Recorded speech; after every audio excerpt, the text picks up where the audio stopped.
আসসালামু আলাইকুম প্রিয় শিক্ষার্থীরা, কি খবর সকলের বলো। আমরা আজকে যে আলোচনা করব, আমাদের আজকে যে ক্লাসের মূল আলোচ্য বিষয় সেটা হচ্ছে দশম শ্রেণীর জন্য হিসাব বিজ্ঞান চ্যাপ্টারের সমস্যার সমাধান ক্লাস। এটা কিন্তু আমাদের প্রথম সমস্যার সমাধান ক্লাস নয়, এর আগে আমাদের হিসাব বিজ্ঞানের উপরে আরো 1 থেকে 2টি সমস্যার সমাধান ক্লাস হয়েছে। ওকে, চলো আগে দেখে নেই তোমাদের মধ্যে কে কে জয়েন করেছো আর কে কে জয়েন করনি। কেমন? আমরা আর 1টা মিনিট ওয়েট করব, তারপর দেখব আমরা আজকে যে কাঙ্ক্ষিত ক্লাস এই ক্লাসে শুরু করব। কেমন? ধৈর্য ধৈর্য ধৈর্য।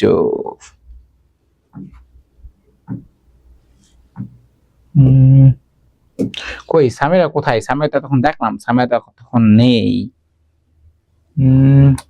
8 8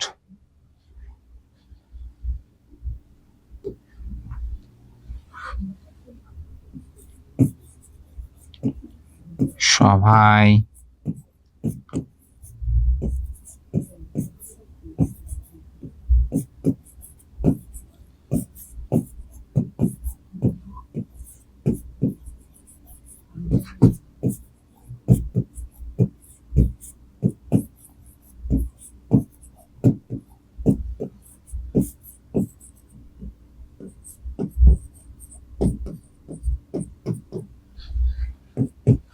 সবাই যেহেতু জয়েন করো, ক্লাস কিন্তু শুরু হয়ে গিয়েছে। কেমন?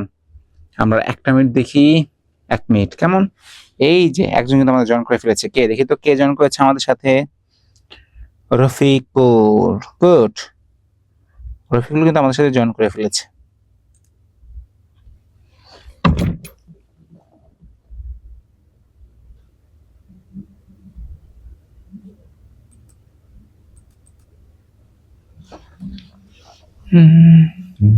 রফিকুল, কি খবর তোমার? বলো, কেমন আছো তুমি? তোমার পড়াশোনা কেমন চলছে? আজকে ক্লাসে জয়েন করেছো কিনা? বাকিরা কোথায়? সামিরা তো তখন ছিল, সামিরা আবার চলে গেল কেন? সামিরা, মিথিলা, কোথায় তোমরা? তুষ্মি, ওই যে ভালো মেয়েটা, প্রতিদিন নিয়মিত থাকে, আজকে দেখতে পাচ্ছি না কেন?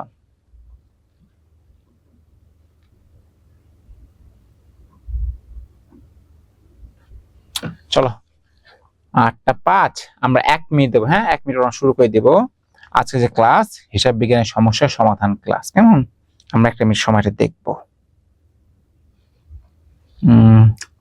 যেহেতু এখনো আশানুরূপ রেসপন্স পাচ্ছি না, এই যে রফিকুল কিন্তু কমেন্টস করে ফেলেছে বলতে না বলতেই।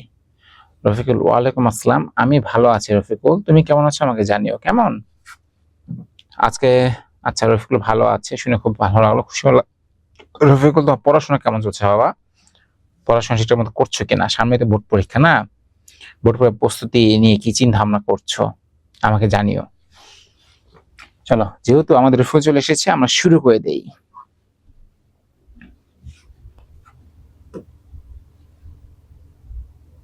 দেখো, প্রতিবারের মতো আমরা এবারে কি করেছি, এইবার আমরা সমস্যা সমাধান ক্লাসে বেশি বেশি করে এই সিকিউ সৃজনশীল প্রশ্ন নিয়ে এসেছি। কেমন? দেখো, তার আগে আমি সবসময় প্রতিটা ক্লাসে যেটা বলে থাকি, তোমার সৃজনশীল প্রশ্নটা এইটা সমাধান করে বুঝতে হবে প্রশ্নটা কোন অধ্যায় থেকে এসেছে। তুমি যদি একটা প্রশ্ন অধ্যায় ধরতে না পারো যেটা কোন অধ্যায়ের প্রশ্ন, এটা কি রেওয়া মিল থেকে এসেছে, নাকি দুতরফা দাখিলা বই থেকে আসছে, নাকি লেনদেন থেকে আসছে, নাকি আর্থিক অবস্থা বিবরণ থেকে আসছে, তুমি যদি এই যে প্রশ্ন চ্যাপ্টার গুলো তুমি এইটাই যদি ধরতে না পারো, তুমি কিন্তু আশানুরূপ সেই কাঙ্ক্ষিত যে প্লাস টার্গেট এ প্লাস সেটা তুমি অ্যাচিভ করতে পারবে না। তার মানে ওই অধ্যায়ে তোমার কি ধারণাটা কম।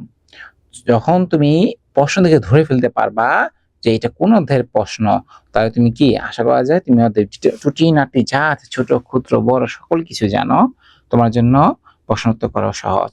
তাই রফিকুল বা বলতো, এই যে প্রশ্ন আমি লিখেছি প্রশ্নটা পড়ব। হ্যাঁ, যে দেখতে পাচ্ছ? আর যারা একটু দেখতে পাচ্ছ আমার সমস্যা হচ্ছে, আমি বলে দেই, যেহেতু এটা হিসাব বিজ্ঞান, হ্যাঁ, হিসাবের প্রশ্ন একটু বড় বড় হয়। এটা আসলে যে ব্যবসা সংগঠন বা ফাইন্যান্সের প্রশ্নের তুলনায় আমার ছোট হয়, কিন্তু হিসাবের প্রশ্ন না, ফাইন্যান্স, ব্যবসা সংগঠন, ইংলিশ বা ম্যাথের চেয়ে কি অনেক অনেক বড় হয়।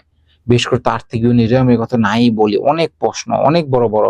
ওই পুরো প্রশ্নটা যে এক বোর্ড আনতে গেলে একটু ছোট করে লিখতে হয়, কারণ প্রশ্ন যদি আমি এক বোর্ডে আনতে চাই আর ছোট না করি, যদি দুইটা বোর্ডে চলে যায়, দুইটা পেজে চলে যায়, তাহলে ম্যাথ বলতে কষ্ট হয়, তোমাদের প্রশ্ন পড়তে কষ্ট হবে।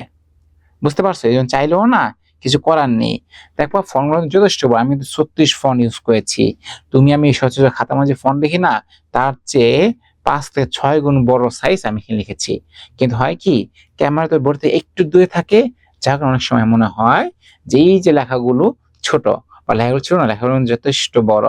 তারপরও যেহেতু আমার হিসাব বিজ্ঞান একটা ম্যাথমেটিক্স বিষয়, গণিতের খেলা আছে এখানে, তোমরা যেটা করবা প্রশ্ন পাওয়ার সাথে সাথেই এই যে আমি সরে দাঁড়ালাম, পুরোটা একটা স্ক্রিনশট তুলে রাখো বা ছবি তুলে রাখো। এতে কি হবে, যখন আমি ম্যাথটা পড়াবো, ঠিক তুমি ছবিটা জুম থেকে বের হওয়ার থেকে একদম লিভ নেওয়া না, হ্যাঁ, ওটা মিনিমাইজ করে বা আলাদা একটা পোর্টাল অন করে, আলাদা একটা ক্রোম ব্রাউজ অন করে স্ক্রিনশটের ছবিটা যদি জুম করে করে পড়ো, দেখবা তোমার প্রশ্নগুলো খুব সুন্দর ভাবে বলা আছে। প্রশ্নে আর কোনো তোমার দুঃখ কষ্ট কিছুই থাকবে না। কেমন? তাই চলো আমরা প্রশ্নটা শুরু করি। আজকে আমরা চেষ্টা করবো অত্যন্ত 4 থেকে 5টি সিকিউ সৃজনশীল প্রশ্ন সমাধান। তবে শুধু কিন্তু একটি অধ্যায় এমন থাকবে না, হ্যাঁ, ভিন্ন ভিন্ন অধ্যায়ের থেকে সৃজনশীল প্রশ্নগুলো আসবে। চলো আমরা যে প্রশ্নটা পড়ি আগে নেই। দেখো প্রথমে আমার 1 নম্বর প্রশ্ন কি বলেছে, 2023 সালের অক্টোবর মাসে নতুন ব্রাদার্সের ব্যবসায় নিম্নোক্ত ঘটনাসমূহ সংঘটিত হয়। বলছে অক্টোবর 1, তার মানে এই যে দেখো এখানে যে তথ্যগুলো দেওয়া আছে না, অক্টোবর 1 থেকে শুরু করে 12, 15, 21, 27, 29, তাই না? মোটামুটি একদম অক্টোবর মাসের শুরু থেকে শেষ পর্যন্ত বেশি লেনদেনের কথা বলা আছে। আমরা এগুলো পড়ি, লেনদেনগুলো কি আছে। অক্টোবর 1 থেকে বলছে তিনি নগদ 2,50,000 টাকা এবং 30,000 টাকার যন্ত্রপাতি নিয়ে ব্যবসা শুরু করেন। আর অক্টোবর এই যে 12 থেকে বলেছে ব্যাংক ঋণ পরিশোধ করে কত টাকা, 33,000 টাকা। 15 তারিখে বলেছে 13,000 টাকার নতুন যন্ত্রপাতি ক্রয়ের জন্য ফরমাইশ প্রদান। 21 তারিখ বলেছে 5,000 টাকার পুরাতন যন্ত্রপাতি বিক্রয়। 27 তারিখ বলেছে বন্ধুর জন্মদিনে উপহার স্বরূপ 35,000 টাকা মূল্যের একটি মোবাইল ক্রয়ের সিদ্ধান্ত গ্রহণ। এই শব্দটা খেয়াল করবা, সিদ্ধান্ত গ্রহণ। আর ঠিক সবার শেষে 29 তারিখ কি বলেছে, লাইভের নিকট থেকে পণ্য ক্রয় 9,000 টাকা। দেখলাম এখানে আমার বেশ কিছু কি ঘটনা আছে, লেনদেন আছে। এইবার আসলে ক নম্বর প্রশ্ন বলবো। ক নম্বর বলেছে উপযুক্ত তথ্যের লেনদেন নয়। এই 9 শব্দটা খেয়াল করো, তোমাদের পরীক্ষার মাঝখানে 9 কথাটা কি হয়ে যাও, ভুলে যাও। লেনদেন নয় এমন ঘটনা মোট পরিমাণ নির্ণয় করো। খতে বলেছে উদ্দীপকের আলোকে অক্টোবর মাসের লেনদেনের সাথে জড়িত হিসাবের শ্রেণী। আমি কত বলেছি, হিসাবের শ্রেণী কত প্রকার বাবা? হিসাবের শ্রেণী হচ্ছে 5 প্রকার। কি ছিল? সম্পদ, ব্যয়, দায়, আয় এবং মালিকানা সত্ত্ব। এই 5টা শ্রেণীতে ভাগ করে ফেলতে হবে। আর এই যে ঘ নাম্বার বলছে কি, বিবরণীতে হিসাব সমীকরণ। এই যে কথা খেয়াল করবা, হিসাব সমীকরণ খুবই গুরুত্বপূর্ণ প্রশ্ন। হিসাব সমীকরণের উপর উপযুক্ত লেনদেন সমূহের প্রভাব দেখাও। কেমন? এই ছিল আমাদের প্রশ্ন। আমরা দেখতে পাচ্ছি ইতিমধ্যে আমাদের সাথে জয়েন করেছে কে? আমাদের সাথে জয়েন করেছে আমাদের ছোট্ট বন্ধু মিথিলা আক্তার। ওয়ালাইকুম আসসালাম মিথিলা, আমি আলহামদুলিল্লাহ ভালো আছি, তুমি কেমন আছো আমাকে জানিও। তার মানে আমরা প্রথমে কি করলাম, এই প্রশ্নটা পড়ে ফেললাম। তবে বাচ্চারা খেয়াল করবা, এই একটা প্রশ্ন সবসময় আসে। আমি প্রশ্নটা বলে দিলাম, স্কুল হোক, বোর্ড হোক, যেখানেই যাও না কেন, হিসাব বিজ্ঞান একটা চ্যাপ্টার প্রশ্ন সবসময় আসে। সেটা কোনটা জানো? এই যে কথা, হিসাব সমীকরণের উপর লেনদেন সমূহের প্রভাব। আমি বরং যে তোমাদের মার্ক করে লিখেই দিই, চলো লিখেই দিই। এই যে হিসাব সমীকরণের উপর লেনদেনের প্রভাব, এর কিন্তু আরো একটা নাম আছে, তুমি সেটা জানো? এটাকে একটা নাম আছে, সেটা কি বলে জানো? কি সেটাকে বলে টেবুলার ছক। কি বলে? টেবুলার ছক। বাংলায় বলে হিসাব সমীকরণের প্রভাব, ইংলিশে বলে কি? টেবুলার ছক। এই যে প্রশ্নটার কথা বললাম না, হিসাব সমীকরণ লেনদেনের প্রভাব বা টেবুলার ছক, এখান থেকে পরীক্ষায় প্রশ্ন আসবেই। নাও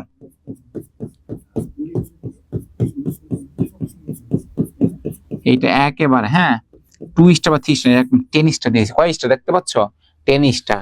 পরীক্ষা এখান থেকে লিখেই দিলাম, দেখো 4 মার্কসের একটা প্রশ্ন সব সময় থাকে।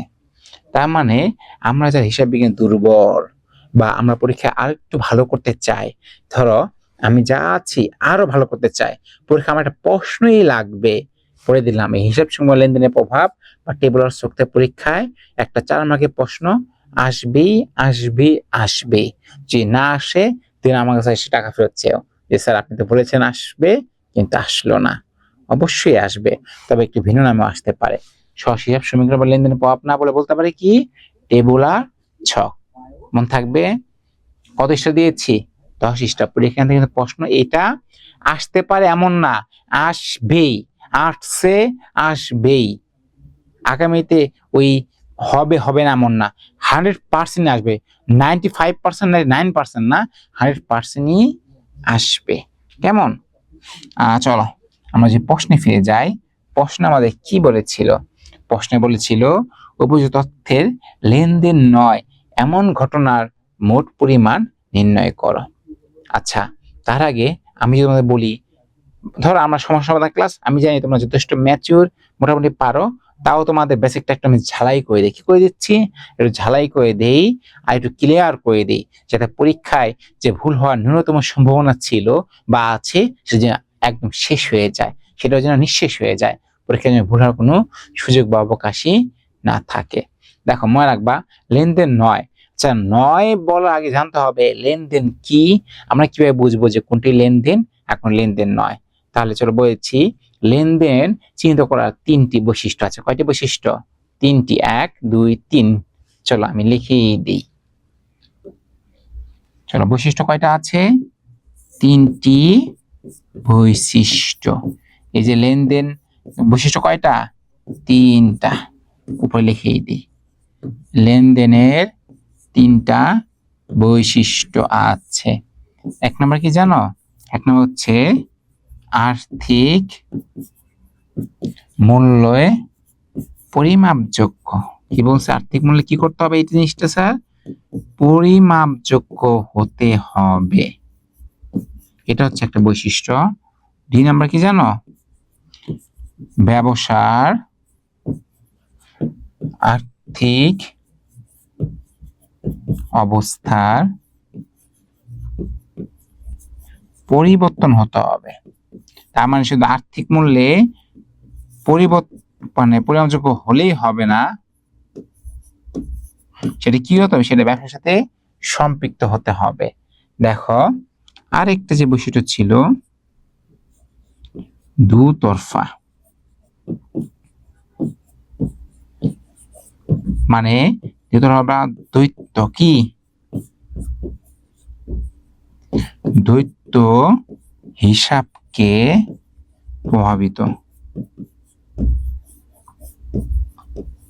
লেখো, লিখে দিয়েছি।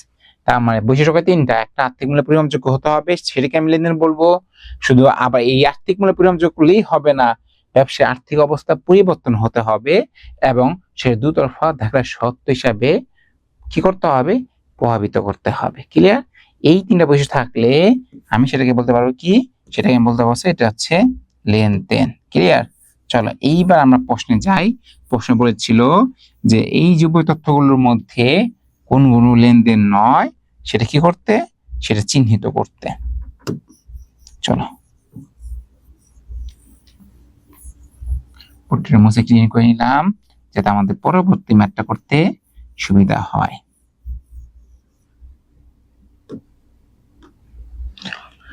দেখো যেহেতু আমার লেনদেন নয় এমন ঘটনা পরিমাণ নির্ণয় করতে হবে, চলো দেখি। প্রথমে তো ছিল নগদ, এই যে 2,50,000 টাকা দিয়ে এবং 30,000 টাকা দিয়ে সে কি করছে? সে যন্ত্রপাতি কিনা শুরু করছে, তো অবশ্যই লেনদেন। বলছে ব্যাংক ঋণের পরিশোধ, দেখো কত টাকা? 30,000 টাকা। প্রথম শর্তে কিন্তু মিলে যাচ্ছে, হ্যাঁ, তার মানে লেনদেন। বলছে 13,000 টাকা নতুন যন্ত্রপাতি ক্রয়ের জন্য ফরমায়েশ প্রদান। কথাটা খেয়াল করবে, কি বলছে? 13,000 টাকা নতুন যন্ত্রপাতি ক্রয়ের জন্য ফরমায়েশ প্রদান। এই যে কথাটা আমি এখানে লিখে দিলাম ফরমায়েশ, এই কথাটি যদি থাকে, এই কথাটি থাকলেই কি লেনদেন নয়, লেনদেন নয়। কি লিখলাম এটা সবাই নোট করে রাখো। কি বলছি, যদি প্রশ্নে কোথাও এই ফরমাইশ কি, এই ফরমাইশ কোথাও উল্লেখই থাকে, তাহলে সেটা কি, চোখ বন্ধ করে বসে দিবা, লেনদেন নয়, লেনদেন নয়, লেনদেন নয়। আমার ডান বাম কোন দিকে তাকানোর প্রয়োজন নাই, কত টাকা কি হয়েছে কিছু দেখার প্রয়োজন নাই। যদি ফরমাইশ থাকে আমি বলে দেবো কি এটি লেনদেন নয়। তার মানে আমি একটা কথা, সেটা হচ্ছে 15 তারিখ 13,000 টাকা কি লেনদেন নয়। যেহেতু আর কি আছে, 5,000 টাকা পর্যন্ত হতে বিক্রিত লেনদেন। বন্ধুর জন্মদিনে উপহার স্বরূপ 35,000 টাকা মূল্যের একটি মোবাইল ক্রয়ের সিদ্ধান্ত গ্রহণ। খেয়াল করতে পারা, তুমি সিদ্ধান্ত গ্রহণ করছো যে আমার বন্ধু বা আমার শিক্ষার্থী মিথিলা রফিকুলকে যাতে পড়াশোনা করে, যাতে আমি একটা বার্থডেতে বিশাল বড় একটা কি দেবো, কেক বা একটা মোবাইল ফোন গিফট করবো, নতুন iPhone 17 Pro Max গিফট করব। এখন আমি তো সিদ্ধান্ত নিয়েছি, আমি গিফট করছি। তো গিফটটা যখন করি নাই, আমার পকেট থেকে টাকা বের হয়েছে না, টাকাটা আমার পকেটের মধ্যেই আছে, তার মানে এটা কিন্তু লেনদেন নয়। ক্লিয়ার? তার মানে দেখো আমরা দুটো জিনিস পেয়েছি। একটা ছিল কত, 13,000 টাকার নতুন যন্ত্রপাতি ক্রয়, যে ফরমাইশ থাকে সেটা কি চোখ বন্ধ করে লেনদেন নয়, মানে নাতে বসায় দিবা। একটা ছিল কি সিদ্ধান্ত গ্রহণ করেছে, তাই না? তাহলে এইবার আমরা যেটা করব, চলো আমরা ম্যাথে ফিরে যাই।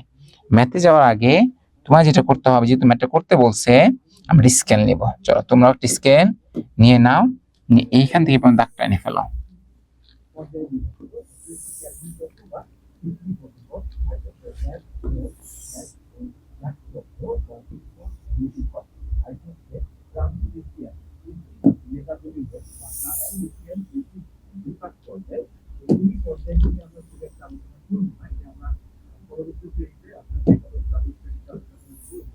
এই যে প্রথম কি একটা থাকবে, এই পাশে এখানে তারিখ ছিল, আমার তারিখের জন্য ঘর লিখে রাখবো। হ্যাঁ, প্রথম ঘরটার নাম হবে কি তারিখ, এই ঘরটার নাম হবে স্যার বিবরণ, আর এই যে দুটো ঘর আছে না, এটার নাম হবে কি টাকা আর টাকা। ক্লিয়ার?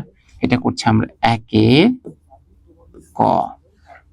কি করতে বলছে, লেনদেন নয় এমন পরিমাণ চিহ্নিত করতে বলেছে। ক্লিয়ার?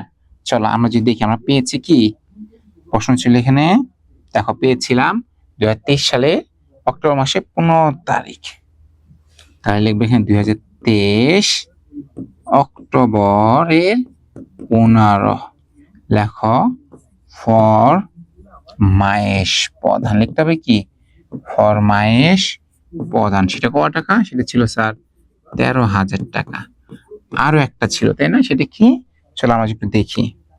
ছিল এই যে 27 তারিখে বন্ধুর জন্মদিনে উপহার স্বরূপ 35,000 টাকা মূল্যে একটি মোবাইল ক্রয়ের সিদ্ধান্ত গ্রহণ।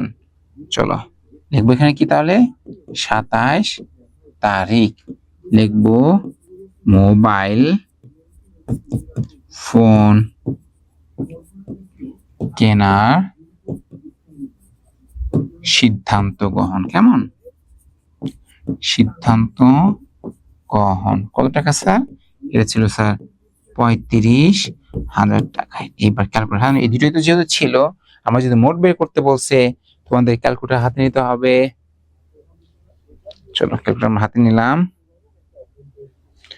চলো আমরা যদি যোগ করি, এই 13,000 যোগ 35,000 আসতে আসতে তোমার 48,000 টাকা। তাহলে মোট লেনদেন নয় এমন উত্তর কত হবে, 48,000 টাকা। আর চাইলে তোমরা কর্মরূপে লিখতে পারো লেন দেন নয় তার পরিমাণ নির্ণয়। ক্লিয়ার? দেখো লিখে ফেলেছি, একদম সহজ, সিম্পল, অ্যাজ লাইক অ্যাজ। চলো যেহেতু আমার ক নাম্বার শেষ, আমি রূপে নিয়ে যাই যাতে আমি খ নাম্বারটা করতে পারি। তার আগেই আমার খ নাম্বার প্রশ্নটা পড়ে ফেলতে হবে। দেখো খ নাম্বার বলেছিল কি, উদ্দীপক আলোকে অক্টোবর মাসের লেনদেনের সাথে জড়িত হিসেবের শ্রেণী উল্লেখ করো। তার আমাকে হিসাবের শ্রেণীতে বের করে ফেলতে হবে, রাইট? চলো আমরা এখন যেটা করব, ঠিক সুন্দর করে একইভাবে স্কেল নিব। তোমার স্কেল আছে না, তোমরাও স্কেলটা নেবা, নিয়ে একদম এই মাথা থেকে ওই মাথা পর্যন্ত কি করে ফেলবো, আমরা দাগ টেনে ফেলবো। চলো তোমরাও দাগ টানো, স্যার সাথে টানবে না, তোমরাও দাগ টেনে ফেলো। কেমন? লম্বা করে নিলাম, তারেকের জন্য একটা ঘর রাখবো, তোমরাও রাখো। এইখানে কি করতে হবে, এটা জাবেদার মাধ্যমে করতে, কিসের মাধ্যমে করতে হয়, জাবেদা। এই জন্য বেশ ঘর রাখলাম। ক্লিয়ার? এখানে রাখতে পারো 8 টাকা, এখানে রাখতে পারো তুমি হিসাবে শ্রেণী বা, তাই না, ডেবিট কেটে তুমি করতে পারো। চলো আমরা তাহলে এবার যদি লিখে ফেলি, লিখবো আমার ছিল উত্তর কত, এটা হচ্ছে একে খ। এখানে লিখবো আমরা তারিখ, এখানে লিখবো বিবরণ, এখানে লিখবো কি জানো, এখানে লিখবো ডেবিট, এখানে লিখবো ক্রেডিট, এখানে লিখবো আমরা হিসাবের শ্রেণী। কি লিখবো? হিসাবের শ্রেণী। খেয়াল করো, তোমার জানতে হবে, আমি বলছি হিসাবের শ্রেণী কত প্রকার, 5 প্রকার। কি ছিল? ছিল ব্যয়, ছিল সম্পদ, ছিল দায়, ছিল আয়, শেষেরটা ছিল কি, মালিকানা সত্ত্ব। তাহলে এখন তোমার যেটা করতে হবে, আমরা এটা করে পড়বো। যেমন প্রথমটা বলেছিল কি, নগদ 2,50,000 টাকা এবং 30,000 টাকার যন্ত্রপাতি নিয়ে শুরু করেন। তোমার যেটা করতে হবে, এগুলো এখন জাবেদা করে ফেলতে। কি করতে হবে? জাবেদা।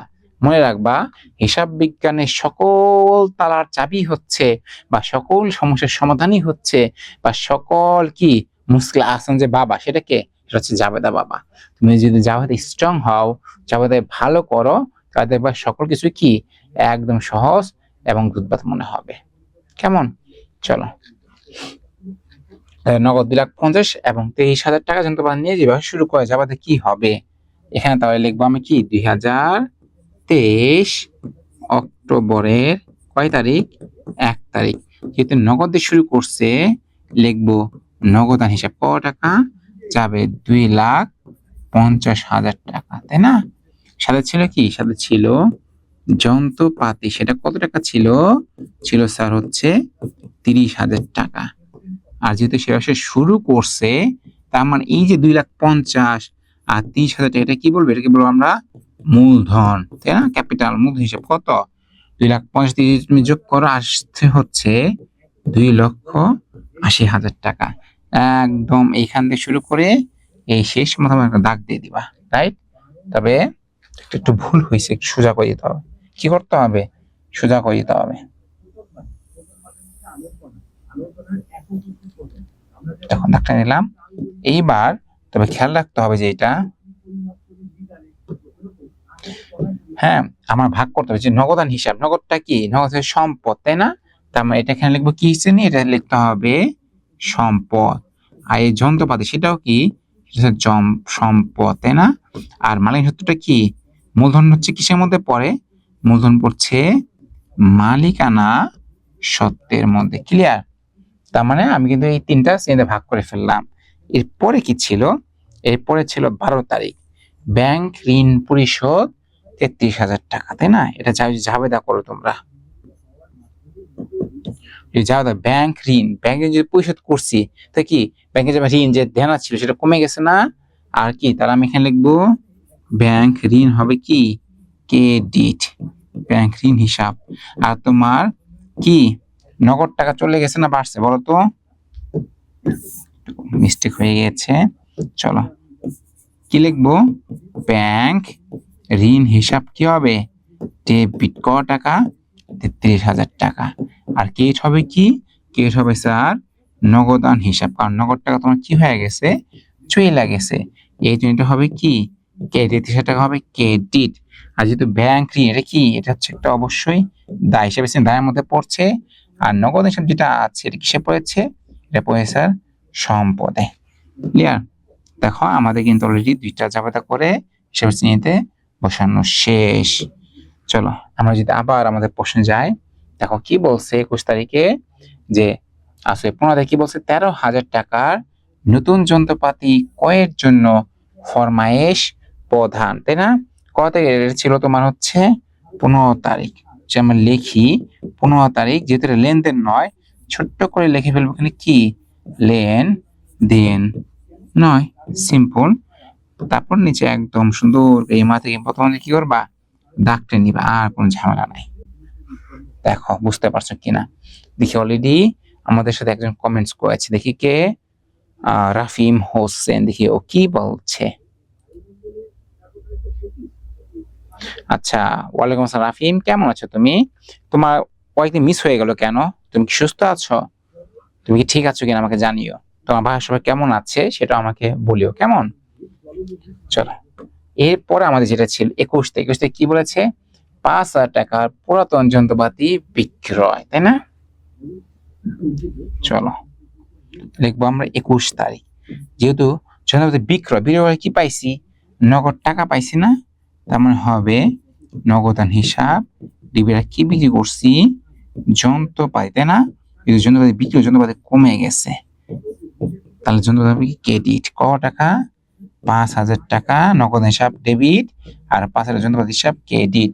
নগদানটা কি, নগদানটা হয় স্যার সবসময় সম্পদ, আর এই যন্ত্রপাতি যদি কমে গেছে, জিনিসটা কি, জিনিসটা স্যার সম্পদ। দেখো ধরতে পারছো কিনা, না ধরতে পারলে সমস্যা নেই, আরো অনেক মেথডসকে নিয়ে আসছি, প্রয়োজনে একটা না বুঝলে, কবি বলছে না, একবার না পাইলে দেখো শতবার, তাই না? একটা না পারলে কি হবে, আরেকটা দেখবো, আরো একটা দেখবো, এক সময় তুমি ঠিকই বুঝে যাবে, এটাই কিন্তু আমার সার্থকতা। চলো এরপরে যে আমরা দেখি কি বলেছে, 27 তারিখে বলছিল বন্ধুর জন্মদিনে উপহার স্বরূপ 35,000 টাকা মূল্যে একটি মোবাইল ক্রয়ের সিদ্ধান্ত গ্রহণ, তাই না? যেহেতু সেই সিদ্ধান্ত গ্রহণ করছে, এখনো নেয় নাই বা কিনেনি, তার মানে এটাও কি না, এটাও স্যার লেনদেন কি নয়। ক্লিয়ার? কেন লেনদেন হয় আমি একটু আলোচনা করেছি, এর মাধ্যমে তার আর্থিক অবস্থা কোনো পরিবর্তন হয়নি, এর জন্য এটি কিনা লেনদেন নয়। চলো দেখি তারপর আমাদের কি ছিল, সমতার 29 নাম্বারটা, সেটা কি বলেছে, লাইভের নিকট থেকে পণ্য ক্রয় 9,000 টাকা। এটা কি নগদে বলছে? না, নগদে বয়, যেহেতু পণ্য ক্রয় বলছে, আর কিছু লাইভের নিকট থেকে যদি নগদ কথা উল্লেখ না থাকে, কোন ব্যক্তির নাম উল্লেখ থাকে, সে ধরে নিতে হবে কি, সে ধরে নিতে হয় স্যার বাকিতে। তার মানে আমি এখানে লিখবো 29 তারিখ দিয়ে কি লিখবো, ক্রয় হিসাব, যেহেতু পণ্যটা কিনছি, তাই না, ক্রয় হিসাব, রাইট। আর নিচে লিখবো কি আমরা, পাওনাদার, কি লিখবো, পাওনাদার হিসাব। তাহলে ক টাকা আসতেছে বলতো, 9,000 টাকা ডেবিট, আর এই পাশে 9,000 টাকা হয়ে যাবে কি ক্রেডিট। তবে খেয়াল রাখতে, ক্রয় মানে কি, ক্রয় মানে পণ্যটা কিনছি, এটা কিন্তু এক প্রকার কি স্যার ব্যয়, কয়টা কি ব্যয়, আর বিক্রয় কিন্তু আয়। আর অপর দিকে পাওনাদার, সেটা কি, সেটা হচ্ছে স্যার দায় হিসাব, কারণ টাকাটা তাহলে কি করতে হবে, বাকিতে কিনছি পরিশোধ করিতে হবে। দেখো আমার প্রশ্ন যেটা ছিল, এই যে উপরে লেনদেন ঘটনাগুলো ছিল, এটা কিসে প্রকাশ করতে বলছে, হিসাবের শ্রেণীতে। হিসাবের শ্রেণী বের করা সবচেয়ে সহজ এবং সুন্দরতম পদ্ধতি কি, জাবেদা। তুমি একটা করে জাবেদা করবা আর ওখানে বসাই দিবা, যেমন ছিল নগদ, নগদ কি সম্পদ, নগদ মানে ক্যাশ, টাকা, টাকা, টাকা পয়সা, হ্যাঁ? নগদ কি সম্পদ হিসাবে বসাবা, যন্ত্রপাতি হিসাব সম্পদ হিসাবে বসাবা, কারণ যন্ত্রপাতি সম্পদ। আর মূলধন কিসের মধ্যে পড়ে, মূলধন পড়ে মালিকানা সত্ত্বে। ব্যাংক ঋণ কিসের, যেহেতু ব্যাংক ঋণ, ঋণ মানে কি লোন, তাই এটা হবে কি, এটা দায়, এটাকে বলে দায়। দেখো আছে নগদান, এটা কি হবে, এটা হবে সম্পদ, ক্যাশ, টাকা তো নগদ, এটা লেনদেন ছিল না, এই জন্য হিসেবে চিহ্নিত বসায়নি। এরপরে ছিল নগদ, নগদ কি সম্পদ, যন্ত্রপাতিও স্যার সম্পদ। আর একটা লেনদেন নয়, যদি লেনদেন নয়, লেনদেন না, তাহলে আমার হিসাবে চিহ্নিত প্রশ্নের কোনো প্রশ্নই উঠছে না। এরপরে 29 থেকে বলছে কি, ক্রয় হিসাব, ক্রয় মানে কি ব্যয়, তার ব্যয় বসাইছি, আর পাওনাদার কি দায়, তাই হিসেবে আমরা এন্ট্রি দিয়ে দিয়েছি। কেমন, দেখি আমাদের সাথে আর কে কি কমেন্টস করেছে। আচ্ছা, রফিকুল বলছে ভালো আছে, শুনে খুব ভালো লাগলো, খুশি হলাম, অসুস্থ ছিল, জ্বর প্রেশার ছিল প্রচুর, এখন তোমার রফিকুল শরীরটা কেমন, এখন কি জ্বর ঠান্ডা কমছে কিনা, নিয়ে যত্ন নিবে, হ্যাঁ? বাসায় কিন্তু মশারি টানে ঘুমাতে হবে, ডেঙ্গুর উপদ্রব অনেক বেশি, অনেক বেশি, বিশেষ করে ঢাকা শহরে যা থাকে বা গ্রামে, সব জায়গাতে ডেঙ্গু অনেক সমস্যা পড়ছে আজকাল, হ্যাঁ? নিয়ে যত্ন নিতে হবে কিন্তু, কেমন, নিজেকে ভালোবাসতে হবে। দেখো আমি যে প্রশ্ন আবার একটু মুছে নে, হ্যাঁ, বেশি দাগানো হয়েছে, তাই না? আসলে না, তাহলে তুমি তো বুঝতেও চাও না। এই যে আমি যে নোটস গুলো করি, এগুলো খাতায় ঝটপট তুলে ফেলতে হবে, নাহলে কি হবে জানো, পরে এখানে দেখলাম ভুল করে বসবা, হিসাব বিজ্ঞান আসলে প্র্যাকটিস বা অনুশীলনের কোনো বিকল্প নেই। তুমি যত বেশি অনুসরণ করবা তো পরীক্ষায় ভুলের সম্ভাবনা তত কমে যাবে, নার্ভাসনেস, টেনশন, দুশ্চিন্তা তত কমে যাবে। আমি তোমাদের সবসময় বিনীত অনুরোধ করবো যত বেশি সম্ভব হিসাব বিজ্ঞানে অনুসরণ করতে। চলো আমরা গণনা প্রশ্নটা পরে বলছিল কি, বিবরণীতে হিসাব সমীকরণের উপর, কিসের উপর? হিসাব সমীকরণের উপর উপযুক্ত লেনদেন সমূহের প্রভাব দেখাও। তারপরে কি করতে হবে? এখন হিসাব সমীকরণের উপর প্রভাব দেখাতে হবে। স্যার এটা আমরা কিভাবে করবো, তাই তো? চল আমি একদম, এটা দুই ভাবে করা যায়। আগে একভাবে ছিল, এখন তো আবার আরেকটু বিস্তারিত, আরো ব্রড ভাবে, পরিপূর্ণ ভাবে করতে হয়। হ্যাঁ, তো আমি তোমার সাথে সহজ বলছি, এটা মানে সহজ। তো আমি তো বলছি এই হিসাব সমীকরণটা পরীক্ষায় প্রশ্ন সমান কি 100তে 100 ভাগ, মানে আসতে পারে এমন না, আসবেই 100%। তুমি পরীক্ষা দাও বা না দাও, আমি প্রশ্ন করি বা না করি, প্রশ্ন কিন্তু এটা চলে আসবে। সো এখনো যে এটা পাও না, যাতে সমস্যা হয়, এখনো সময় আছে। নড়াচড়া করে বসো, সোফা থেকে উঠা বসো, শুইলে বসো, বসলে দাঁড়ায় যাও, আমরা ম্যাথটা শুরু করবো, কেমন? চলো, যেহেতু বলছি হিসাব সংখ্যার প্রভাব, আমার প্রথমে কি করতে হবে? একটা স্কেল নিতে, স্কেল নিলাম, একদম এটা একটু উপরে তুলে দিই, এটা দেখা যাচ্ছে কেমন? এখন দেখা যাচ্ছে না। একদম স্কেলটা এখান থেকে এই পর্যন্ত নেবে, কেমন? নিলাম,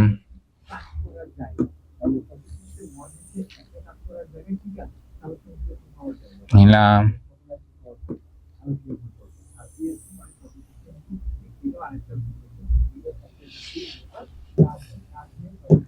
এই ছক একটু একটু বড় করতে পারছি, এটা কি করবা? একটু বড় করে আনবা, কেমন? এই পাশে তারিখের জন্য ঘর হবে, কিসের জন্য?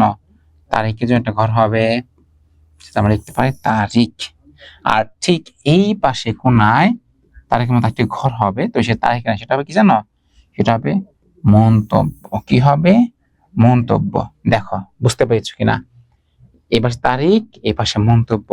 আর মাঝখান বরাবর কি করবা? ঠিক মাঝখানে মিডল বরাবর কি করবা? ছোট্ট করে একটা দাগ টেনে ফেলবা, কেমন? চলো দাগ টেনে ফেললাম, এটা থাকবে ইকুয়াল। কি থাকবে? এটা ইকুয়াল। লিখে ফেলি ইকুয়াল। আমরা করছি কি? গ, একের গ, হিসাব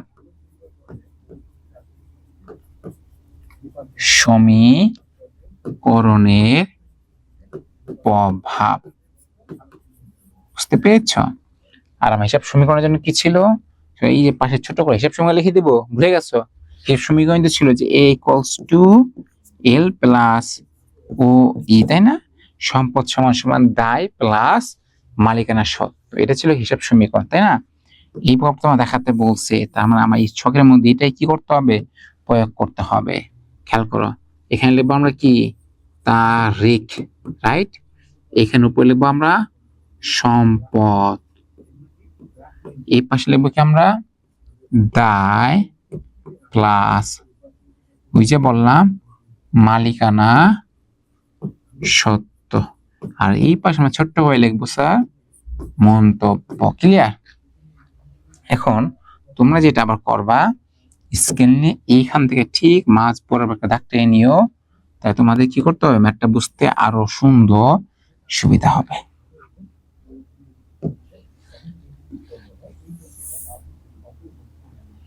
চলো আমরা প্রশ্নে ফিরে যাই। দেখো প্রশ্নে কি বলেছিল? এক মাসে এই নগদ 2,50,000 টাকা, কিছু না, নগদ 2,50,000 এবং 30,000 টাকা যন্ত্র পাইছিল, তাই না? চলো আমরা লিখে ফেলবো। তাহলে আমরা এখানে লিখবো কি? নাম দিব নগদ, আর এই পাশে লিখবো কি? যন্ত্রপাতি। ক্লিয়ার? কত তারিখ? তারিখটা গুরুত্বপূর্ণ। 2023 সালের অক্টোবরের 1 তারিখ নগদ ছিল কত? 2,50,000 টাকা, আর যন্ত্রপাতি ছিল স্যার 30,000 টাকা, তাই না? সমান সমান। এখন এইগুলো কোথায় বসাবো? ক্লিয়ার? এখানে তুমি একটা দাগ টেনে নিবা, দাগ টেনে এখানে লিখবা তুমি পাওনাদার, একটা ঘর ছিল না দায়, আর এখানে লিখবা হচ্ছে মালিকানা সত্ত্ব। ক্লিয়ার? তার মানে এই যে দুইটা, তাই না? এই সম্পদ সমান সমান কি? দায় মানের সাথে সমান হবে, যেহেতু এই পাশে 2,50,000 নগদ আর যন্ত্রপাতি 30,000 টাকা, দুইটা যোগ করে মানের সাথে কত পাবে? মূলধন ছিল কত? 2,80,000 টাকা। হ্যাঁ, আর এই মন্তব্যে ছোট্ট করে লিখবে কি? মূলধন আনায়ন। ক্লিয়ার? দেখো ধরতে পারছো কিনা। চলো আমরা যে পরটা কি বলেছে, 1 তারিখ কিন্তু শেষ। 12 তারিখ বলছে ব্যাংক ঋণ পরিশোধ 33,000 টাকা, তাই না? চলো আমরা এখানে কি লিখবো, ডেট লিখবো অক্টোবর 12। ব্যাংক ঋণ পরিশোধ 33,000। ঋণ যেহেতু পরিশোধ করছে, আমার পকেট থেকে টাকা বাড়ছে না কমছে, টাকা আসছে না চলে গেছে, যেহেতু ঋণ পরিশোধ করেছি স্যার, টাকা চলে গেছে না, তার আমার ক্যাশ টাকা কমে গেছে। এই 33,000 কি হবে, এটা হয়ে যাবে স্যার মাইনাস, কেমন? আর এইটা এই পাওনাদার এখানে আরেকটা তুমি ছোট্ট একটা ঘর করে ফেলতে পারো, কেমন? চল এখানে একটা ঘরের মধ্যে লাগবে কি, ব্যাংক ঋণ। কি লিখবো, ব্যাংক ঋণ কত পরিশোধ করছি, 33,000। যেহেতু পরিশোধ করছি, এটা কি, এটাও কমে গেছে। এখানে লিখতে পারো পাওনাদার। খেয়াল করো তো, আমি সবসময় বলছি কি এইটা সমান সমান এইটা সমান হইতে হবে, তাই না? আমি দেখো সমুখ পাশে 33,000 কি বসাইছি, মাইনাস বিয়োগে বসাইছি, অপর থেকে দায় পাশেও কি 33,000 টাকা মাইনাস বিয়োগে বসাইছি, তার মানে এই পাশেও যা এই পাশেও তা। আর এখানে ছোট্ট করে লাগবে কি, ঋণ পরিশোধ। ঠিক আছে, ঋণ পরিশোধ। ক্লিয়ার? চলো তাহলে আমরা 12 তারিখ শেষ। আমরা যদি এবার 15 তারিখ দেখি, কি বলছে, 13,000 টাকা নতুন যন্ত্রপাতি ক্রয়ের জন্য ফরমাইশ প্রধান। এটা লেনদেনই নয়, যেহেতু লেনদেনই নয়, তবে এইটা আর আমি টেবুলার হিসাব সময় প্রভাবে দেখাতেই পারবো না। হিসাব সময় দেখাতে কি হতে হবে, সেটা অবশ্যই লেনদেন হতে হবে। এটা শেষ। 21 নম্বরে কি বলছে, 5,000 টাকার পুরাতন যন্ত্রপাতি বিক্রয়। এটা কিন্তু আসবে, হ্যাঁ। আমি এখানে ছোট্ট করে লিখবো কি, 21 তারিখ। যে যন্ত্রপাতি বিক্রয় করছি, আমার টাকা বাড়ছে না কমছে, যেহেতু আমি বিক্রি করছি, আমার অবশ্যই নগদ অর্থ আসছে, মানে নগদ টাকা বাড়ছে। নগদ যদি বাড়ে, এই যে নগদ করে 5,000 টাকা বসায় দাও, কেমন? আর যদি আমি যন্ত্রপাতি বিক্রি করেছি, আমার যন্ত্রপাতি এখন আমার আছে নাই তো, যেহেতু আমি বিক্রি করে দিস না, ওটা তো নিয়ে চলে গেছি, যারা বিক্রি করেছি, তার মানে যন্ত্রপাতি থেকে 5,000 কি হবে স্যার, মাইনাস হয়ে যাবে। ক্লিয়ার? যদি মাইনাস হয়ে যায়, তাহলে দেখো তো এই পাশে ছিল প্লাস 5,000, এই পাশে আছে সম্পদের পাশে মাইনাস 5,000, প্লাস মাইনাস কি হয়, মাইনাস, মানে ভাগশেষ থাকবে 0। ঠিক, কিন্তু এই পাশে কি থাকবে, এই পাশে তো কিছুই বসে নাই, মানে 0। দেখো এই পাশেও 0, দায় মানের সাথে পাশেও 0, দুই পাশে কিন্তু সমান হয়ে গিয়েছে। আমি এখানে ছোট্ট করে লিখে ফেলবো, কি লিখবো আমি, হচ্ছে এখানে যন্ত্রপাতি বিক্রয়। বইতে যা তাই এত বাইরে বেশি লেখার প্রয়োজন নেই, তাই না? ছোট্ট করে আগে বুঝে নাও, তার ম্যাথ গুলো খুবই সহজ। দেখো আমার 21 নম্বর শেষ। 27 নম্বর কি ছিল, বলেছে বন্ধুর জন্মদিনে উপহার স্বরূপ 35,000 টাকা মূল্যের একটি মোবাইল ক্রয়ের কি ছিল, সিদ্ধান্ত গ্রহণ। যেহেতু সিদ্ধান্ত গ্রহণ করেছে, এখন নেয়নি, তার মানে লেনদেন নয়। আর যদি লেনদেনই নয়, তাহলে আমি কষ্ট করে হিসাব সমীকরণের প্রভাবে বসানোর কোনো প্রশ্নই ওঠে না।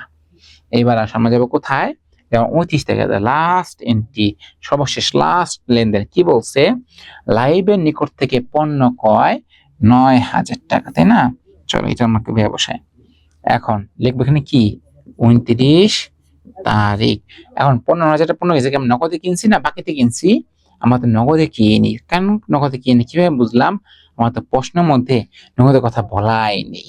যদি আমার প্রশ্নে নগদ কথা উল্লেখ না রেখে যদি কোনো ব্যক্তির নাম উল্লেখ থাকে, লাইভের নিকট থেকে 9,000 টাকা পণ্য ক্রয়, তাহলে ধরে নিতে হবে এটা কিসে, এটা বাকিতে হয়েছে। আচ্ছা, আমি যদি পণ্যটা কিনেছি, ক্রয় করেছি, আমার টাকা ব্যয় হয়েছে না, এই জন্য আমার সাথে এখানে 9,000 টাকা ব্যয় বসায় ফেলতে হবে, তো মাইনাসে যাবে। আর পাওনাদার কি, যেহেতু সে তুমি টাকা দিতে হবে তো না, সে পাওনাদার, এই জন্য ব্যয় বসে যাবে।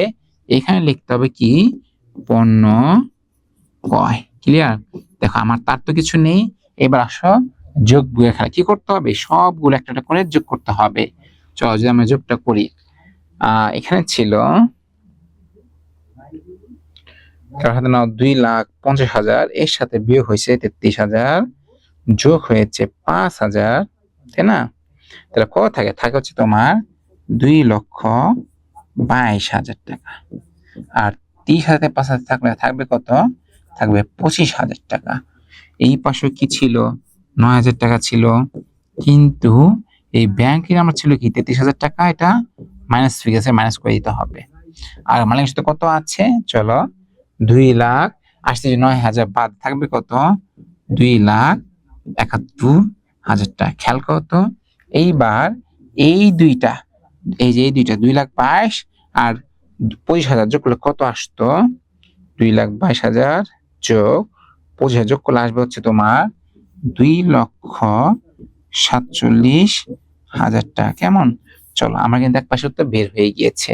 আমরা এই পাশ যদি দেখি, কি সেগুলো ছিল? এই যে 9,000 আর 2,17,000 আর 33,000 টাকা না? তার মানে 9,000 তো আছে পজিটিভ, বসাবো। আর এই 2,71,000 টাকা এটাও কি ধনাত্মক, প্লাস প্লাস বসাবো। কিন্তু এই 30,000 টাকা কিসে আছে দেখো তো? এটা ব্র্যাকেট আছে। ব্র্যাকেট মানে কি? এটা মাইনাস, মানে এটা বাদ দিতে হবে। চলো, মাইনাস 33,000 টাকা। তাহলে কত আসবে?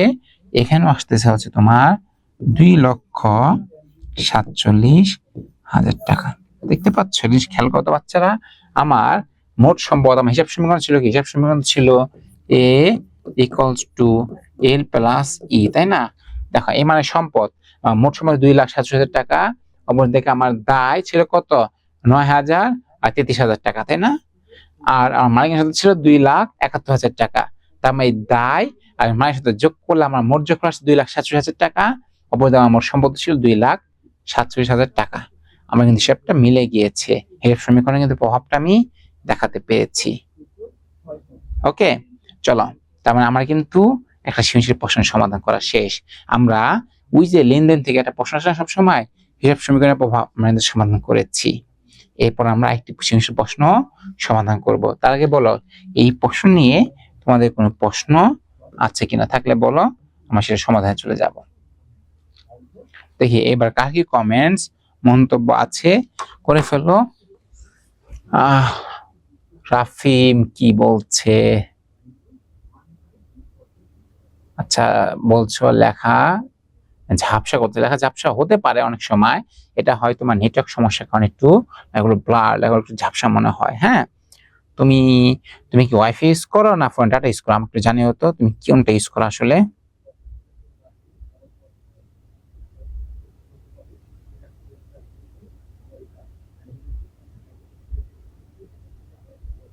আমাকে একটু জানিও তুমি কোনটা ইউজ করো। তুমি কি তোমার বাসায় ওয়াইফাই ইউজ করো না ফোন ডাটা ইউজ করো? দেখি রাফিম কি বলছে। আচ্ছা, কোনো সমস্যা নাই, পুরাই পানি পানি। ঠিক আছে, শুনে খুব ভালো লাগলো। আমি তো চাই যে পুরাই পানি পানি হয়ে যাও, নাকি? কঠিন জড় বস্তু ভালো নহে। চলো, তার মানে আমাদের কিন্তু একটা এই লেনদেনের যে প্রশ্নটা সেটা কিন্তু শেষ। এই যে সে যে ছোট্ট বন্ধু নক করলো, কি বলছে? আচ্ছা, তোমারও সমস্যা নাই। ওকে, তোমার সমস্যা নেই বলতে কি এই অধ্যায়ে সমস্যা নেই, নাকি পুরো হিসাব বিজ্ঞানে কোনো সমস্যা নেই? একটু জানিও। সে যাবে, এতক্ষণ কোথায় ছিলে তুমি? আমি তো তোমাকে কেমন দেখলাম। আচ্ছা, এই অধ্যায়ের সমস্যা নেই। ওকে, দেখি তাহলে এই অধ্যায়ের সমস্যা নাই, এই অধ্যায় ম্যাথ করবো না, কেমন? নাকি আরেকটা ম্যাথ করবো? আচ্ছা, শেষ শুধু না, পরে আসবো, প্রয়োজন শেষে আমরা এদের থেকে আরেকটা ম্যাথ করবো, কারণ এদের থেকে পক্ষে প্রশ্ন আসবে আসবে আসবে। চলো, দেখো এইখানে আমরা আরেকটা প্রশ্ন রেখেছি, 2 নাম্বার প্রশ্ন। চলো, প্রশ্নটা আমি একটু পড়ি। প্রশ্ন কি বলেছে? বলেছে সোনালী এন্টারপ্রাইজের 2023 সালের 31, তারিখটা খেয়াল করে, 2023 সালের 31 ডিসেম্বর তারিখে কতিপয় হিসাবের উদ্ধৃত নিম্নরূপ। কিছু উদ্ধৃত দেওয়া আছে, ক্ষতির মধ্যে দেওয়া আছে, সেগুলো কি বলছে? মূলধন এই যে 22,25,000 টাকা। হ্যাঁ, পাঁচশো এটা হবে তোমার মূলধন হচ্ছে তোমার ওকে 2,25,000 টাকা, তাই না?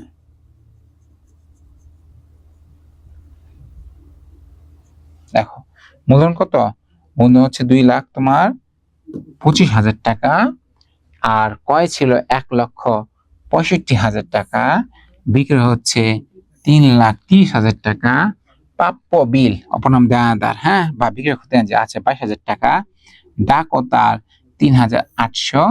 মণিহারি দেওয়া আছে 10,000 টাকা। ইজারা সম্পত্তি 10 বছরের জন্য দেওয়া আছে 2,00,000 টাকা। অগ্রিম ভাড়া দেওয়া আছে 16,000 টাকা। দেওয়া আছে বহি ফেরত 6,500। আছে বিনিয়োগের অনাদায়ী সুদ 8,800। দেওয়া আছে অফিস সরঞ্জাম 1,00,000 টাকা এবং আন্ত ফেরত কত? 7,800। দেওয়া আছে প্রাপ্য কমিশন 6,200, দেওয়া আছে অগ্রিম উপভাড়া 11,000 টাকা, দেওয়া আছে পদে মজুরি 3,600 টাকা, আছে সমাপনী মজুত পণ্য 35,000 টাকা। কেমন? এবং সর্বশেষ ব্যাংক জমা দিতে আছে 36,500 টাকা। এটা ছিল কি আমার কিছু কতিপয় হিসেবে উদ্ধৃত মানে খতিয়ানের ব্যালেন্স। এবার ক নম্বর কি বলেছে? ক নম্বর বলেছে উপযুক্ত তথ্য হতে নিট বিক্রয়ের পরিমাণ নির্ণয় করো। কিসে বের করতে বলছে? নিট বিক্রয়ের পরিমাণ বের করতে বলছে। আর খ নম্বরে বলছে কি সোনালী এন্টারপ্রাইজের 31 মধ্যে 20 তারিখের রেওয়া মিল প্রস্তুত কর। কি প্রস্তুত করতে বলছে? রেওয়া মিল। আর ঘ নম্বরে বলেছে উপযুক্ত তথ্য হতে মোট চলতি সম্পদ, খেয়াল করো, মোট চলতি সম্পদ ও মোট স্থায়ী সম্পদের পরিমাণ নির্ণয় করো। কেমন? তার আগে প্রশ্নের সমাধান আগে তোমার বাচ্চা বলো তো এটা কোন অধ্যায়ের প্রশ্ন, দেখি কে কে বলতে পারছে। কেমন? আমি সবসময় বলি প্রশ্ন কিন্তু জানতে হবে যে কোনটা কোন অধ্যায়ের প্রশ্ন। তোমরা যে এটাই না ধরতে পারো কোনটা কোন অধ্যায়ের প্রশ্ন, তাহলে কিন্তু সমস্যা। এই কে বলতে পারবে এটা কোনটা কোন অধ্যায়ের প্রশ্ন?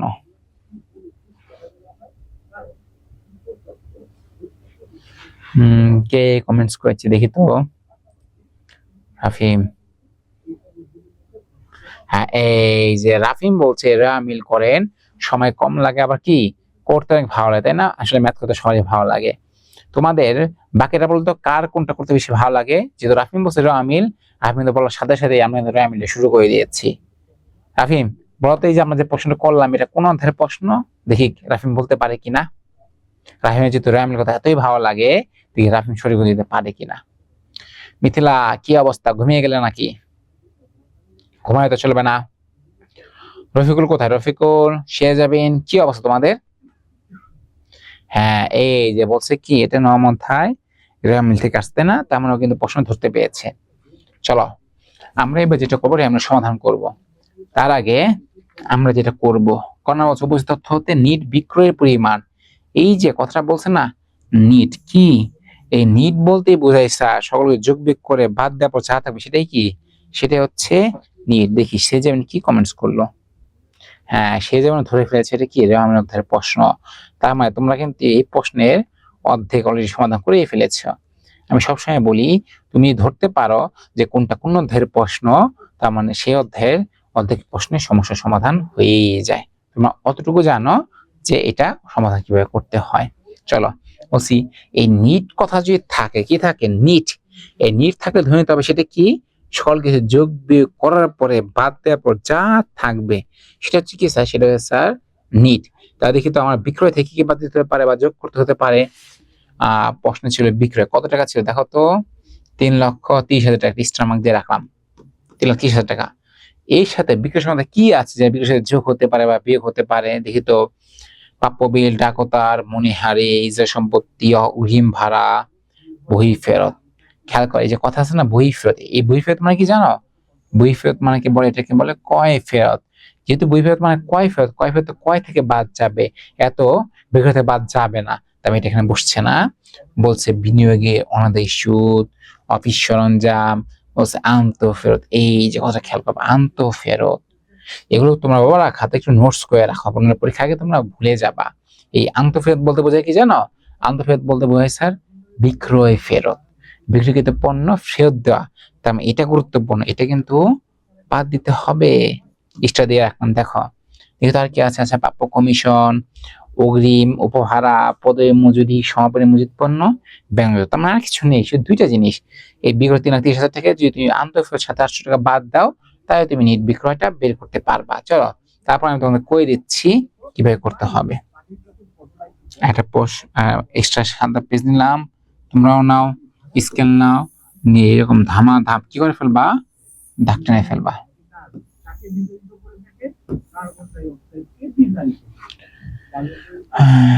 চলো প্রথমে লিখবো এখানে টাইটেল দেবো কি, এটা কিন্তু আমরা 2 এর ক নাম্বার করছি। কেমন?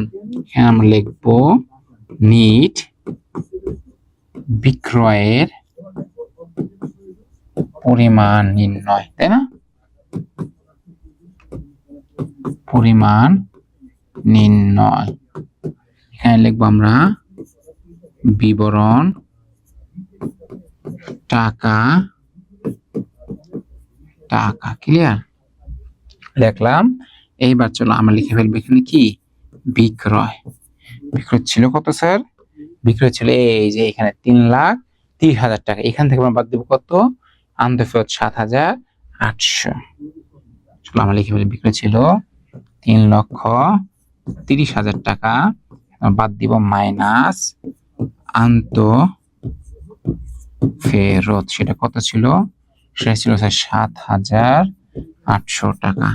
তাহলে করে হাতে নাও, এই 3,30,000 থেকে যদি তুমি 7,800 টাকা বাদ দাও কত থাকে? কেমন? নিলাম ক্যালকুলেটর। 3,30,000 মাইনাস 7,800 থাকবে হচ্ছে 3,22,200। এটা হচ্ছে কি? এটা হচ্ছে উত্তর। ক নম্বর? এটা হচ্ছে কি নিট বিক্রয়ের পরিমাণ নির্ণয়। সেটা কত আসবে? 3,22,200 টাকা। কেমন? আমরা কিন্তু ক নাম্বার শেষ। চলো আমার খ নাম্বার কি বলছে?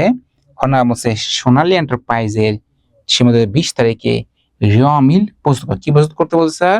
রেওয়া মিল। তাহলে যেহেতু রেওয়া মিল তৈরি করতে বলছে, আমি কি করবো এখানে? আমি এখানে রেওয়া মিলের জন্য এটা নতুন করে বক্স করে ফেলতে হবে। তাহলে এটা আমি একটু উপরে তুলে নিই। কি করবো? এটা উপরে তুলে নিই। উপরে যে তুলে নিলাম, এবার আমি এখানে কি করব? রেওয়া মিলের জন্য একটি সুন্দর করে বক্স করে ফেলবো। কেমন? রেওয়া মিলের বক্স তোমরা জানো কিভাবে করতে, নাকি জানো না?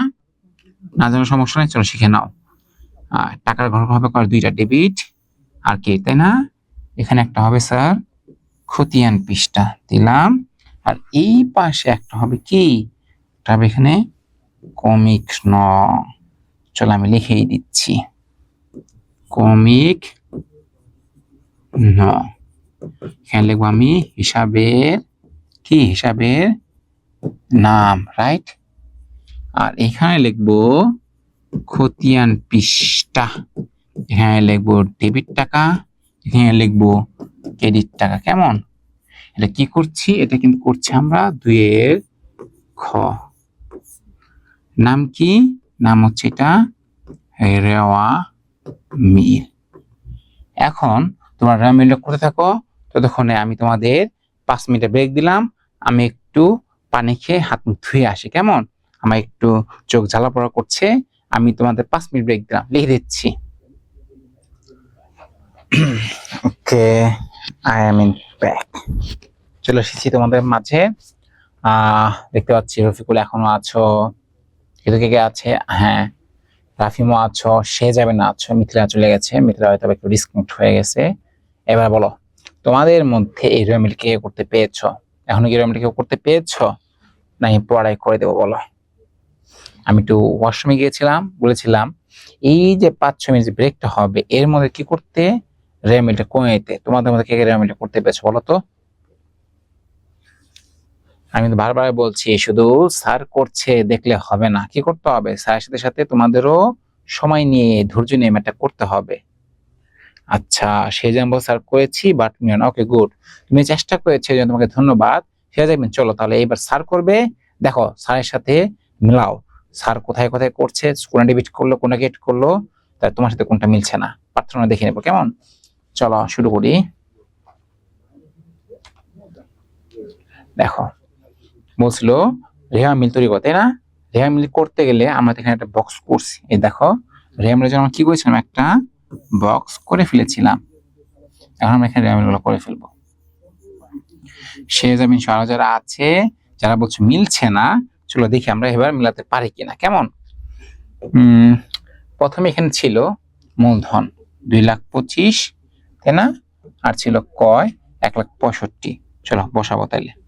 1 নাম্বার দিন দাও, লেখো মূলধন আর কয়।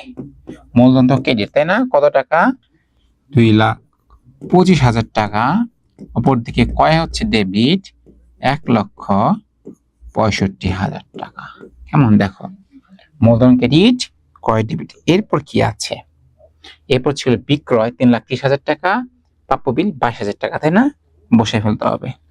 চলো 3 আর 4 নাম লিখবো বিক্রয় আর প্রাপ্য বিল। কারণ বিক্রয় তো আয়, আয় কি হয় অলওয়েজ কি রেট হবে? 3,30,000 টাকার প্রাপ্য বিল কি সম্পদ, এই জন্য ডেবিট। কত টাকা? 22,000 টাকা। দেখো বসে হয়েছে, বিক্রয় ক্রেডিট, প্রাপ্য বিল কি ডেবিট, 22,000 টাকা। ঠিক আছে, এরপর কি আছে? এরপর আছে ডাক ও তার 3,800, মনিহারি 10,000 টাকা। কেমন? চলো বসে ফেলি। ডাক ও তার, লিখে ফেলো ডাক ও তার, আর নিচে লিখবো কি মনিহারি। কত কত ছিল? ডাক ও তার ছিল স্যার যেহেতু ব্যয়, ডেবিট হবে 3,800, আর মনিহারি ছিল 10,000 টাকা, যে এটাও ব্যয়, তার ব্যয় কি হবে? ডেবিট হবে। দেখছো, ডাক ও তার ডেবিট 3,800, মনিহারি ডেবিট 10,000 টাকা। এরপর কি ছিল? চলো দেখি, বসায় ফেলি। দেখো তারপর ছিল ইজরার সময় 10 বছরে 2 লাখ টাকা, অগ্রিম ভাড়া 16,000 টাকা। কেমন? চলো তাহলে আমরা বসে ফেলি। লেখো ইজরা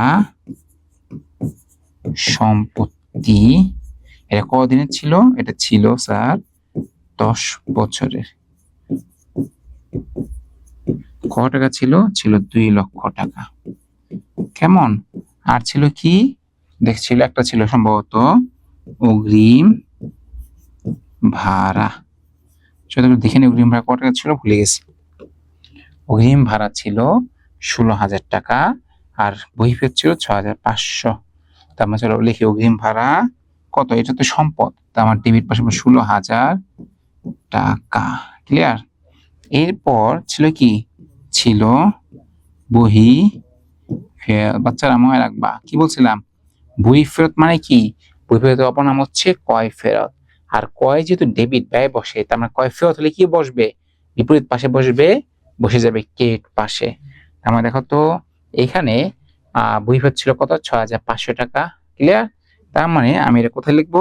এটা আমি ক্রেডিট পাশে লিখে ফেলবো 6,500 টাকা। ক্লিয়ার? দেখো ধরতে পেরেছো কিনা। চলো আমরা এরপর প্রশ্নে যাই। আমাদের আছে কি? আছে বিনিয়োগের অনাদায়ী সুদ। কি সুদ? বিনিয়োগের অনাদায়ী সুদ। অনাদায়ী মানে কি? বকেয়া। তবে খেয়াল রাখতে হবে, যেহেতু বিনিয়োগ কি? বিনিয়োগ হচ্ছে তোমার ডেবিট, বিনিয়োগ সুদ হবে কি? ক্রেডিট। ক্রেডিট মানে আয়, আর আয় যদি বকেয়া থাকে তাহলে সেটা কোথায় বসাবো বলো তো? আয় যেহেতু বকেয়া আছে, এটা চলে যাবে কোথায়? এটা চলে যাবে আমার সম্পদে। কত টাকা? 8,800। চলো লিখে ফেলি 10 নম্বর পয়েন্ট দিয়ে, বিনিয়োগের অনাদায়ী সুদ। অনাদায়ী সুদ কত টাকা স্যার? ডিট পাশে বসবে 8,800 টাকা। কেমন? চলো আমরা এরপরে দেখি কি ছিল। এরপরে যেটা ছিল অফিস সরঞ্জাম কত টাকা? 1 লক্ষ টাকা, এবং আন্তঃফেরত 800। চলো আমরা এখানে লিখবো 11 দিয়ে এবং 12 দিয়ে, অফিস সরঞ্জাম। কেমন? অফিস সরঞ্জাম, সেটা কত টাকা ছিল স্যার? সেটা ছিল 1 লক্ষ টাকা। কেমন? চলো এরপরে যেটা ছিল আন্তঃফেরত। আন্তঃফেরত কত টাকা? চলো আমরা যে প্রশ্ন দেখে নিই। আন্তঃফেরত মানে কি? আন্তঃফেরত মানে বলছি বিক্রয় ফেরত। বিক্রয় যেহেতু ক্রেডিট, এটা আয়, ক্রেডিট পাশে বসাইতাম। যেহেতু ফেরত মানে কমে গেছে, বসে বিপরীত পাশে মানে ডেবিট পাশে বসাবো। সেটা কত টাকা ছিল? ছিল 7,800 টাকা। বসাবো এখানে 7,800 টাকা। চলো বোর্ডটা একটু উপরে তুলে নেই। এই যে উপরে তুলে আশা করি এর মধ্যে হয়ে যাবে। আমাদের আবার কি করতে হবে? একটু কষ্ট করে দাগ টেনে ফেলতে হবে। তোমরাও যদি দাগ টেনে না থাকো, দাগ টেনে ফেলো। আর সে যাবিন মাঠটা মিলাও। দেখো তুমি যে বলে মিলে না, আমরা একটু দেখে নেই কোথায় কোথায় মিলছে না। হ্যাঁ, সাথে সাথে একটু মিলাও।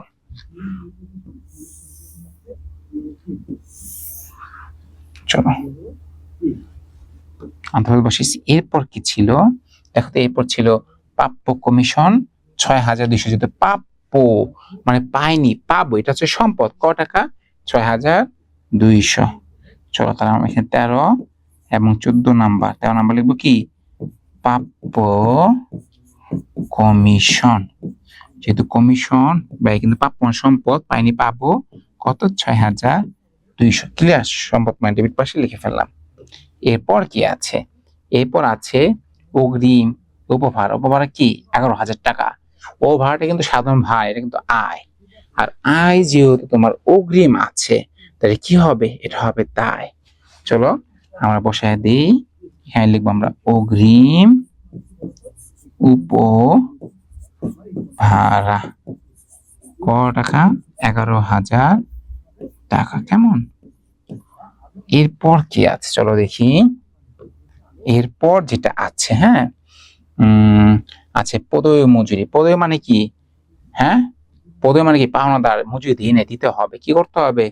দিতে হবে। পদবী মানে বাকিতে আছে। হ্যাঁ, কটা? 3,600। চলো তাহলে আমরা এখানে বসিয়ে ফেলি। কি লিখবো এখানে? 15 নাম্বার দিয়ে পদবী মজুরি।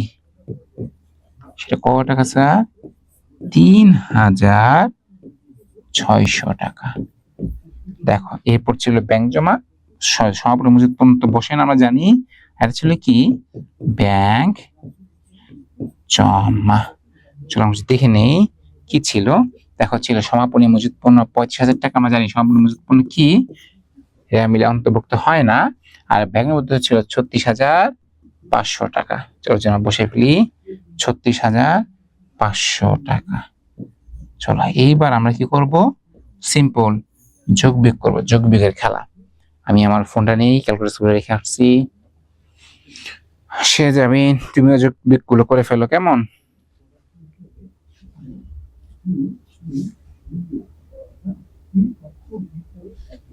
ওকে, চলো যোগ বিয়োগ করে ফেলি আমরা।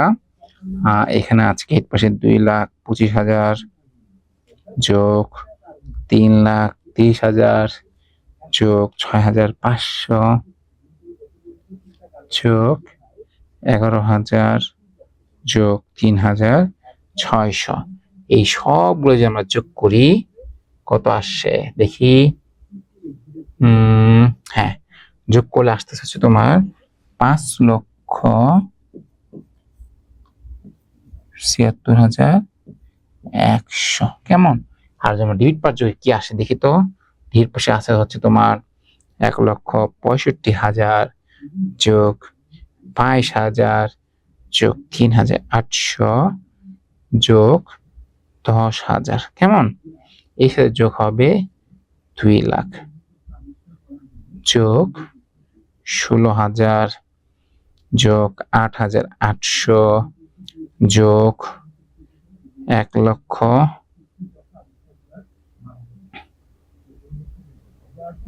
কত আছে? 8,800 সাথে যোগ হবে কত? 1 লক্ষ টাকা, তাই না? এই সাথে যোগ হবে তোমার 7,800 যোগ হবে 6,200 যোগ হবে 36,500। দেখো এখানে অনেক বেশি। কত আসে? আমি একটু পাশে লিখে রাখি। 7,20,100 টাকা এখানে আসছে, তাই না? আমি যে আবার একটু কষ্ট করে রিচেক করে দিই। দেখো এখানে তো ছিল 2 লাখ, 1 লাখ, 3 লাখ, তো এইখানেই চলে আসে, তাই না? ওকে, তাও আমি কি করি? এবার চেক করে নিই। 1,65,000 যোগ 22,000 3,800 10 16,000 8,800 6,200 এখানে আসবে 36,500। দেখছো, বললাম না যোগ বিয়োগের সময় কি হয়ে যায়? যোগ বিয়োগের সময় ভুল হয়ে যায়। ক্যালকুলেশনের সময় কি টিপতে ভুল হয়ে যায়।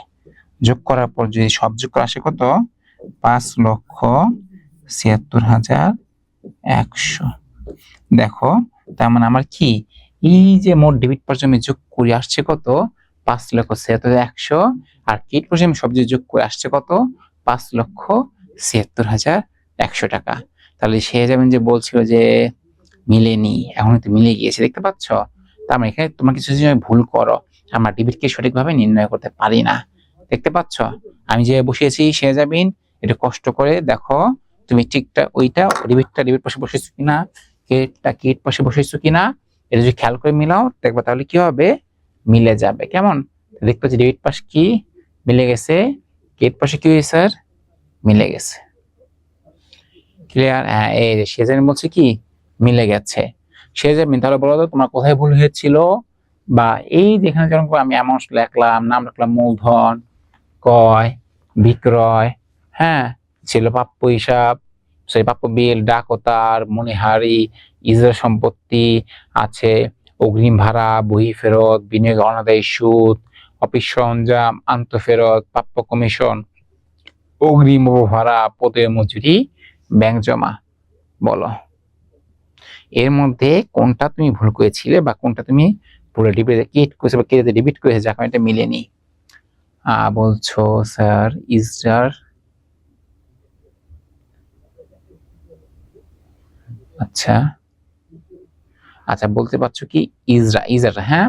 আর প্রাপ্য বিল, আচ্ছা প্রাপ্য বিল, আচ্ছা এটা একটা ছিল, ছিল ভাড়া আর জমাতিক। তোমার তুমি এই চারটা জিনিস বুঝতে পারো, তাই না? চলো মিলিয়ে নাও। বলছো ইজরা, এই যে বলছে ইজরা সম্পত্তি, এটা কি বলছে? বলছি তো স্যার সম্পত্তি। কি সম্পত্তি? ইজরা সম্পত্তি। আর সম্পত্তি সময় কি হয়, আমার গত কাছে হয়তো তুমি ছিলে কিনা আমি জানি না, ওখানে আমার আলোচনা হিসাবে চিনি কয়টা, হিসাবে চিনি বলছিলাম 5টা। কি কি হিসাবে চিনি কয়টা? 5টা। কি কি ছিল? ছিল সম্পদ, ছিল ব্যয়, ছিল দায়। আচ্ছা চলো আমি তোমাদের লিখিয়ে দিই, সে যাবেন আমি একটু লিখে দিই, তাহলে তোমার বুঝতে কি হবে, আরো সুবিধা হবে।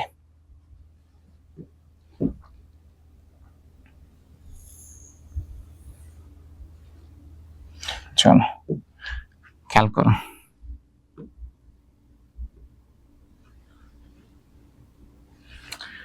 এক মিনিট বোর্ডটা একটু, ওকে। চিনি কয়টা? 5টাকে কি? সম্পদ, ব্যয়, আয়, দায়, এটা ছিল কি? ছিল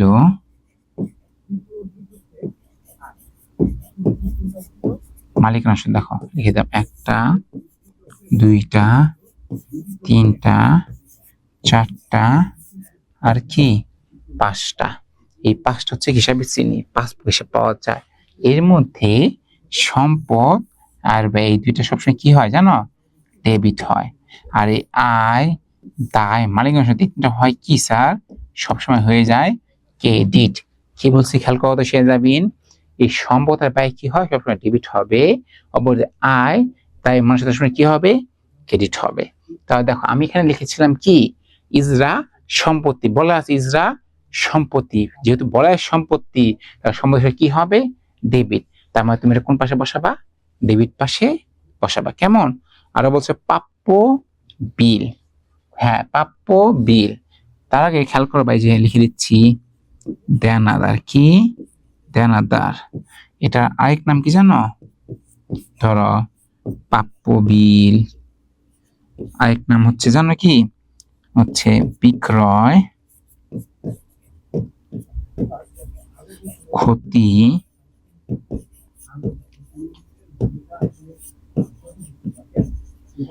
দেখো দেনাদার, প্রাপ্য বিল, বিক্রয়, এই 3টা একই জিনিস। দেনাদার অপর নাম কি? 3টা। দেনাদার বোঝায় প্রাপ্য বিল বা প্রাপ্য হিসাবে বোঝায় বিক্রয়, ক্ষতি, জের। এই 3-4টা কি একই জিনিস? এগুলো কি? এগুলো সম্পদ, চলতি সম্পদ। যেহেতু সম্পদ আর সম্পদ আর ব্যবসা কি হয়? ডেবিট হয়। যেহেতু সম্পদ বলছি আর সম্পদ ব্যবসা ডেবিট হয়, এই যে পাওয়া টাকাটা আমরা কোথায় বসাইছি? এই দেখো এইখানে ডিট পাশে আমরা বসিয়েছিলাম। ক্লিয়ার? এই পর্যায়ে ছিল তোমার কি বলছো? ভাড়া আর জমাতিরিক্ত। এখানে কি জমাতিরিক্ত ছিল? এখানে জমাতিরিক্ত ছিল না, এখানে ভাড়া ছিল। ভাড়া বলতে অগ্রিম ভাড়া। খেয়াল করবে, লিখে দিচ্ছি দেখো। দেখো এই ব্যয় আছে না, ব্যয়। কি বলছি? ব্যয়। ব্যয় বলতে সকল জাতীয় প্রকার যত ব্যয় আছে, এই ব্যয়ের আগে যদি বকেয়া থাকে, কি থাকে? বকেয়া থাকে, তখন সেটা হয়ে যাবে কি জানো? তখন সেটা হয়ে যাবে দায়। আর এই ব্যয়ের আগে যদি থাকে অগ্রিম, কি থাকে? অগ্রিম, তাহলে সেটা হয়ে যায় স্যার সম্পদ। আর সম্পদ হয়তো কি যেন বসে? ডেবিট। আর আর তোমার যদি দায় হয়, দায় হয় কি? ক্রেডিট। খেয়াল করে এখানে ছিল কি? অগ্রিম ভাড়া। ভাড়া তো একটা ব্যয়, যেহেতু ভাড়াকে অগ্রিম কথাটা বলা আছে, কি বলছি? ভাড়া যেহেতু ব্যয়, ব্যয় যদি অগ্রিম থাকে তাহলে কি হয়? সেটা সম্পদ, ডেবিট পাশে বসে। আর একই জিনিস ব্যয় যদি থাকতো বকেয়া ভাড়া, তাহলে কি হতো, হয়ে যেত দায়। কেমন? আচ্ছা, ব্যাংক জমাতিরিক্ত। আচ্ছা, সে যাবেন ব্যাংক জমাতিরিক্ত না, এখানে প্রশ্ন ছিল না। আমি তোমাকে প্রশ্ন যদি দেখাই কি ছিল এখানে। দেখো এখানে ছিল হচ্ছে ব্যাংক জমার উদ্বৃত্ত। কি ছিল? উদ্বৃত্ত। হ্যাঁ, চলো দেখতে পাচ্ছ ব্যাংক জমা কি ছিল? উদ্বৃত্ত ছিল, জমাতিরিক্ত ছিল না। কিন্তু জমাতিরিক্ত পরীক্ষা প্রশ্ন থাকতে পারে, আমি সেটা আবার বুঝিয়ে দিচ্ছি। জমাতিরিক্ত এই জিনিসটা কি করবা, একটু মুছে দিই।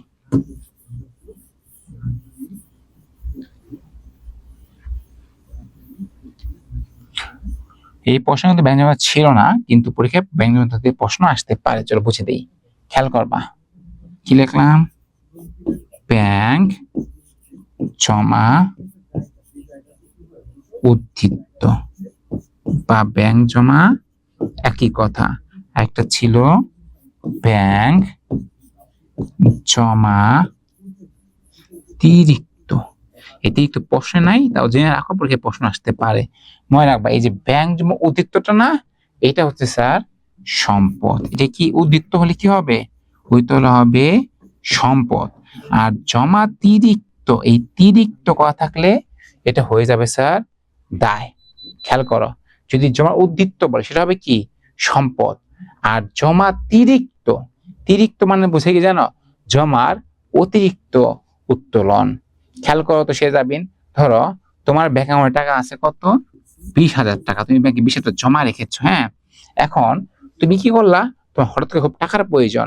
তোমার ব্যাংক ম্যানেজারের সাথে খুব ভালো সম্পর্ক, দেখলো যে না তুমি সে যে মানুষটা খুব ভালো, ওই ব্যাংকের সাথে নিয়মিত লেনদেন ছিলা, কোনো সমস্যা নাই।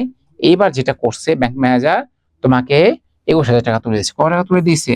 21,000 টাকা তোমাকে তোলার অনুমতি দিয়েছে, কারণ জানে 1,000 টাকার জন্য তুমি কি ভাইগা পালায়া যাবা না। তা তোমার অ্যাকাউন্টে ছিল 20,000 টাকা, তুমি তুলছো 21,000 টাকা। 1,000 টাকা কি হিসাবের অতিরিক্ত তুলে ফেলেছ। ছিল 20, তুলেছে 21। তো এই যে 1,000 টাকা যে অতিরিক্ত তুলে ফেলেছ না, এটাই হচ্ছে ব্যাংক জমাতিরিক্ত। কিন্তু এই 20,000 টাকা তো তোমার, কিন্তু ওই যে তুলেছো যে 21,000, 1,000 টাকা অতিরিক্ত তুলেছ, এই 1,000 টাকা তো তোমার না, তাই না? তোমার নিশ্চয়ই তোমার না। তাহলে 1,000 টাকা কি করতে হবে? 1,000 তোমাকে পরবর্তীতে পরিশোধ করতে হবে। তার মানে এটা হচ্ছে তোমার জন্য দায়। এই জন্য ব্যাংক জমা কি হবে? দায়। আর দায় হলে কি হয়? এই যে বলছে দায় হলে সবসময় কি হবে? হবে ক্রেডিট। আর ব্যাংক উদ্বৃত্ত সম্পদ, সম্পদ কি হবে? হবে ডেবিট। আশা করি সে যাবেন তুমি বুঝতে পেরেছ। যেমন যে আরো কোনো সমস্যা থাকে আমাকে নিজ বিধায় জানাবা, আমি তোমাদের সকল সমস্যা সমাধানের জন্য আছি। ওকে, আর কোনো কিছু সমস্যা আছে কিনা আমাকে জানাও।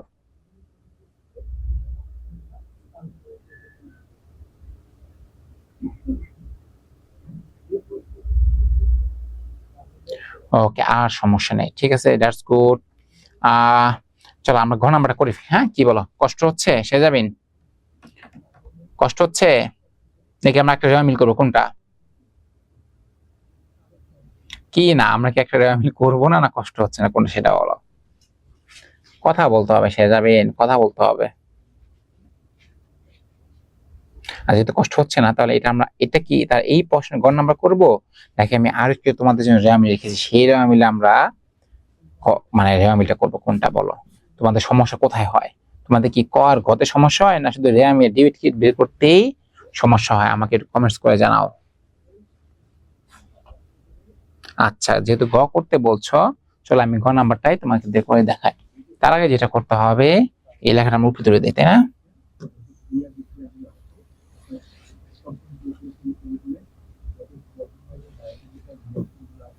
চলো, প্রশ্ন বেশি দাগায় ফেলছি, একটু মুছে দেই। মানে কি হবে, আবার এর মধ্যে আওয়াজ কেটে যায়, একদম হজবরল অবস্থা হয়ে যাবে।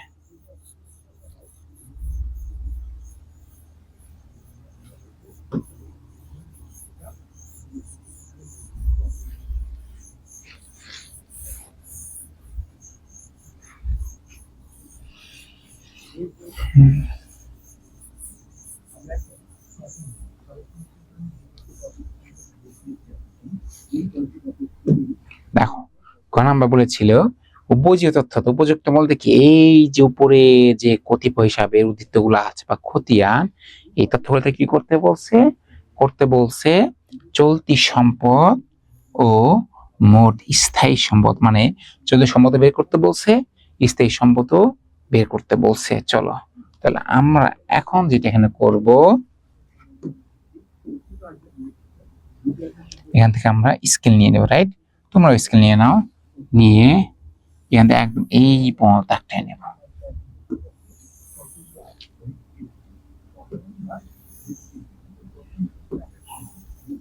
চলো আমরা লিখে ফেলি, এটা কি? এটা হচ্ছে 2 ক। এখানে লিখবো আমরা বিবরণ, এখানে লিখবো আমরা টাকা 8 টাকা। প্রশ্নে কি বলছে? প্রশ্নে বলেছে চলতি সম্পদ ও মোট স্থায়ী সম্পদের পরিমাণ নির্ণয়। ক্লিয়ার? দেখো, চলতি সম্পদ ও মোট স্থায়ী সম্পদ বের করতে বলছে, লিখে ফেললাম। এখানে আমরা শিরোনামে লিখবো কি? চলতি সম্পদ। ঠিক এইখান থেকে তোমরা 5 আঙ্গুল নিচে, হ্যাঁ, এখানে টাইটেল দাও স্থায়ী সম্পদ, শিরোনাম দিয়ে দিলাম। এইবার আমাদের যে কাজটা হবে, আমাদের প্রশ্ন এই আমরা যে খুঁজতে আনছি এখানে খুঁজতে হবে চলতি সম্পদ কি কি দেওয়া আছে, স্থায়ী সম্পদ কি কি দেওয়া আছে। কেমন? চলো আমরা একটু দেখি। প্রথম হচ্ছে মূলধন, এটা তো কি মানে এটা আসবে না। ক্রয় আসবে না, বিক্রয় আসবে, তিনটা কোনটা কি সম্পদ না। আছে প্রাপ্য বিল 22,000 টাকা, এটা কি? এটা সম্পদ, চলতি সম্পদ। চলো লিখে ফেললে আমরা ঝটপট। কোথায় লিখবো? চলতি সম্পদের মধ্যে লিখবো প্রাপ্য বিল 22,000 টাকা। কেমন? শেষ, একটা চলতি সম্পদ পেয়েছি। এরপর কি আছে দেখি তো। ডাকতা, এটা তো ব্যয় আসবে না। মণিহারি 10,000 টাকা আসবে না। বলছে ইজরা সম্পত্তি 2 লক্ষ টাকায়, এটা কি? এটা স্থায়ী সম্পদ, তাই না? চলো এটা আমরা লিখবো কোথায়? স্থায়ী সম্পদের মধ্যে লিখবো আমরা ইজরা সম্পত্তি। ক টাকা ছিল স্যার? 2 লক্ষ টাকা আমরা এখানে বসিয়ে দিলাম। কেমন? চলো আর কি আছে দেখি। দেখতে পাচ্ছি আছে অগ্রিম ভাড়া 16,000 টাকা, এটাও কি? এটা চলতি সম্পদ। অগ্রিম ভাড়া 16,000 টাকা বসাবো কোথায়? চলতি সম্পদে। চলো এখানে লিখে ফেলবো আমরা ছোট্ট করে অগ্রিম ভাড়া ক টাকা? 16,000 টাকা। কেমন? চলো দেখি তো আর কি আছে। অগ্রিম ভাড়া বসাইছি। আছে বই ফেরত আসবে না। বিনিয়োগের অনাদায়ী সুদ, এটা একটু খেয়াল করতে হবে, তাই না? বলেছিলাম এগুলো মনে রাখবে কিভাবে, টিক্স দিয়ে মনে রাখবা। যেমন বিনিয়োগ কি? বিনিয়োগ ডেবিট। বিনিয়োগ সুদ কি? ক্রেডিট। ক্রেডিট মানে এটা আয়, আর আয় যদি অনাদায়ী মানে বকেয়া। হ্যাঁ, আয় যদি বকেয়া থাকে তাহলে কি হয়? এটা খেয়াল করো, যদি আয় বকেয়া থাকে, কি বলছি, তাহলে কি হবে? তাহলে হবে এটা সম্পদ। তবে এটা হবে স্যার চলতি সম্পদ। ক টাকা? 8,800 টাকা। কেমন? চলো লিখে ফেলি। কোথায় লিখবো? এই চলতি সম্পদে লিখবো বিনিয়োগের অনাদায়ী সুদ। সুদ ক টাকা? 8,800 টাকা। পাশে দেখেছিলাম একটা এমন কথা বলা ছিল, অফিস সরঞ্জাম, এটা কি? এটা হচ্ছে স্থায়ী সম্পদ। ক টাকা ছিল? 1 লক্ষ টাকা।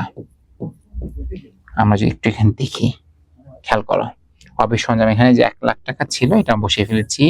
আন্তঃসদ এটা আসবে না। প্রাপ্য কমিশন এটা আসবে। এটা কি? প্রাপ্য মানে পাইনি, পাবো। এটা চলতি সম্পদ। ক টাকা? 6,200। চলো এখানে লিখে ফেলি চলতি সম্পদে প্রাপ্য কমিশন ক টাকা? 6,200। দেখি আরো কিছু পাওয়া যায় কিনা। বলছে অগ্রিম উপভাড়া। খেয়াল করো, ও ভাড়া কি? ও ভাড়া কিন্তু হচ্ছে আয়, আর আয় যদি অগ্রিম থাকে তাহলে সেটা কি হবে? সেটা হবে স্যার দায়। তার মানে এটা কিন্তু আমার চলে দায় যাবে, চলে সম্পদ বা মোট সম্পদ আসবে, এটা বাদ, এটা প্রয়োজন নেই। বলছে পদে মজুদ দায় আসবে না এখানে। ঈদের সমাপনী মজুদ 35,000 টাকা রেয়া মিলিয়ন নাও আসলো, এটা কি আসবে এখানে? সমাপনী মজুদ পণ্য, এখানে কি আসবে? এখানে অবশ্যই আসবে, চলতি সম্পদের মধ্যে আসবে। কত? 35,000 টাকা। চলো লিখে ফেলি, সমাপনী মজুদ ক টাকা? 35,000 টাকা।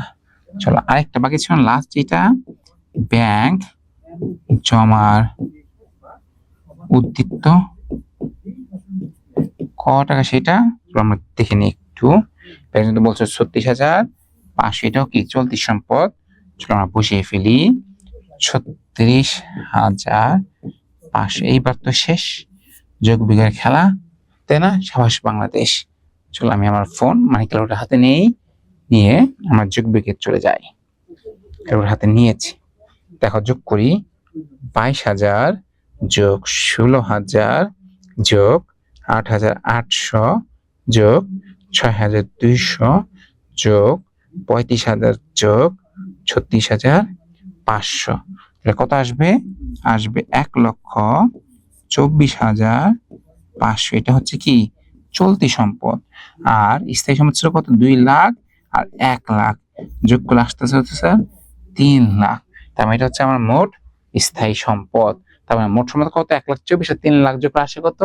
4,24,500 টাকা। সে যাবেন। দেখো ঘ নাম্বার তুমি বুঝতে পেরেছো কিনা মা, আমাকে একটু বলো।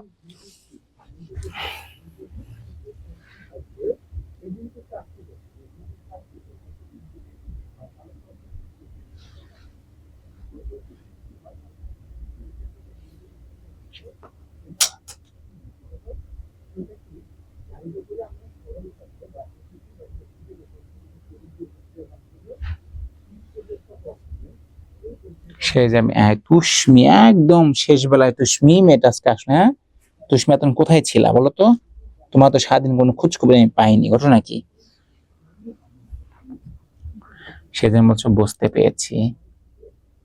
না তুষ্মি, ক্লাস শেষ হয়নি, ক্লাস এখন চলছে, তবে শেষের দিকে। হ্যাঁ আচ্ছা, তোমার ম্যাথ টিচার ছিল তাই, ওকে ঠিক আছে। আমরা কিন্তু আজকে হিসাব বিজ্ঞানের সমস্যার সমাধান ক্লাস করছিলাম, ঠিক আছে? তুমি আমার কথা শুনতে পাচ্ছ কিনা জানিও, রেসপন্স করিও। আমরা তোমাকে অনেক মিস করেছি আজকে। তুমি তো সবসময় ক্লাসের সময় মতো আসে, তুমি তো মিস করো না বলে এটা আসলে লোক না। হ্যাঁ আমরা শেহজামিনের সাথে রেওয়ামিল করেছিলাম। আমরা আজকে অলরেডি 2টা সমস্যার সমাধান করা শেষ।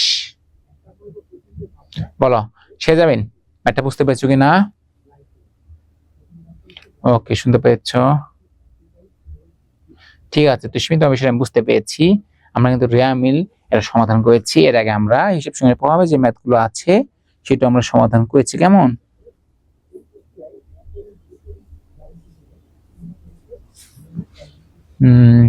শেহজামিন, আমরা কি আরো একটা রেয়ামিলে ম্যাথ করবো কিনা বলো? তুষ্মি কি বলছে দেখি।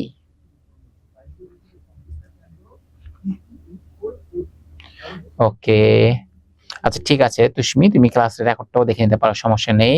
আর তুমি যখন ক্লাসে ভালো বুঝেছো, থ্যাংক ইউ। তোমার ক্লাসে প্রশ্ন করতে হবে, ক্লাসে যেখানে যত প্রশ্ন আছো আমাকে ঝটপট করে ফেলতে হবে। তুষ্মি যেহেতু বলছো আর একটা প্রশ্ন করান, আমাদের হাতে এখনো কিছু সময় আছে, চলো আমরা একটা প্রশ্ন সমাধান করার দিকে যাই। দেখো এটা একটা আর্থিক বিনিয়োগ ছিল, আর্থিক বোধ করাইছি, লাগলে আবার করাবো। হ্যাঁ এখানে কি ছিল? আর একটা আর্থিক বিনিয়োগ ছিল করাইছে। এইখানে দেখো আমাদের এই টাইপের ম্যাথ কিন্তু আমরা পছন্দ করি, তাই না? এটা কি? এটা কিন্তু হিসাব সমীকরণের উপর একটা ম্যাথ। তুমি এই ম্যাথটা একটু পড়ো, কি বলছে দেখো। মিস্টার পার্থ একজন ব্যবসায়ী, তাই না?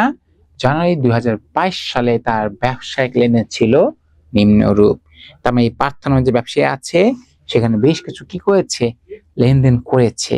লেনদেন আমরা ছোট করে পড়বো।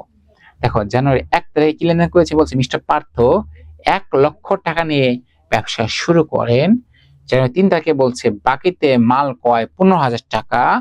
8 তারিখে বলছে পূর্বালী ব্যাংকে 20,000 টাকা জমা দিয়ে একটি হিসাব খোলা হলো, মানে ব্যাংকে জমা দিয়ে সে একটা হিসাব খুলছে, অ্যাকাউন্ট খুলছে। 18 তারিখ বলছে ব্যবসায় হতে 5,000 টাকা উত্তোলন করা হলো, টাকা তুলে নিছে। 22 তারিখ বলছে মনিহারি দ্রব্য দিয়ে ক্রয় করা হলো 2,000 টাকা। 25 তারিখ বলছে দোকান ভাড়া দেওয়া হলো 10,000 টাকা। 28 তারিখ বলছে বাকিতে মাল বিক্রয় করা হলো 30,000 টাকা। আর 31 তারিখ বলছে দেনাদারের নিকট থেকে 10,000 টাকা পাওয়া গেল। রাইট? এখন ক নাম্বার কি বলছে? বলছে এ ইকুয়ালস এল প্লাস সি প্লাস, এটা কি, এটা দেখো গ্যাপ, এখানে কি আছে, এখানে একটা কোশ্চেন মার্ক, এটা কিন্তু আমার বের করতে বলছে। মাইনাস সি মাইনাস ডি বন্ধনীর ভিতরের সংখ্যাটি কত টাকা নির্দেশ করে। প্রশ্নটা বুঝিও।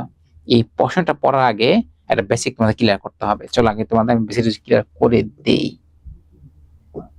চলো বেসিক ক্লিয়ার করে দেই। আচ্ছা তুষ্মি বা সে যাবেন, তোমরা কি আমাকে হিসাব সমীকরণটা বলতে পারো? হিসাব সমীকরণ জিনিসটা কি?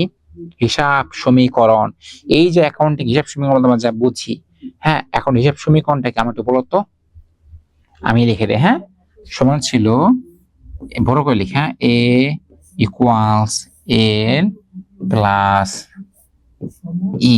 দেখো বুঝতে পারছো কিনা? এ মানে বোঝায় সম্পদ, এল মানে বোঝায় লাইবিলিটি মানে দায়, ই বলতে বোঝায় মালিকানা সত্ত্ব। হ্যাঁ দেখি কি লিখেছো, এ ইকুয়ালস এল প্লাস ই। গুড। এখন এটা না, এটা এখন প্রাচীন হয়ে গেছে, এটা এখন পুরাতন হয়ে গেছে। এখন এর চেয়েও বড়, এটাকে ভাঙা যায়। এটা কি করা যায়? এটাকে ভাঙা যায়। এটা একটা বর্ধিত হিসাব সমীকরণ আছে। কি আছে? আচ্ছা এটা আমি লিখে দিই। এটা কি? এটাকে বলে বেসিক সমীকরণ। এইটা কি বলা হয় স্যার? জেনে রাখো, কাজে দেবে। বেসিক সমীকরণ, এটারই একটা রূপ আছে, এটাকে বলে কি জানো? বর্ধিত রূপ। কি বলে? বর্ধিত রূপ। চলো আমরা একটু দেখে নেই বর্ধিত রূপ জিনিসটা কি। বর্ধিত রূপ মানে কি? এটাকে আমরা ভাঙবো, এটাকে আমরা বড় করব। সেটা কি জানো?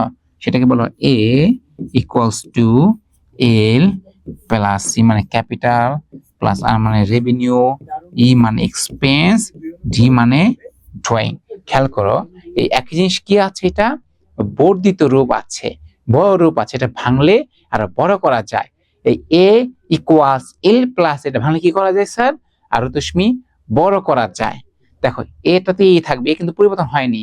এল এল এর জায়গায় থাকবে, এলও পরিবর্তন হয়নি। পরিবর্তন তাহলে হয়েছে কোনটা? হয়েছে এই ইটা। কি পরিবর্তন হয়েছে? ই। ই মানে যেন কি বলেছিলাম আমরা? ই মানে বোঝাই স্যার মালিকানা সত্ত্ব। কি বোঝাই স্যার? মালিকানা সত্ত্ব।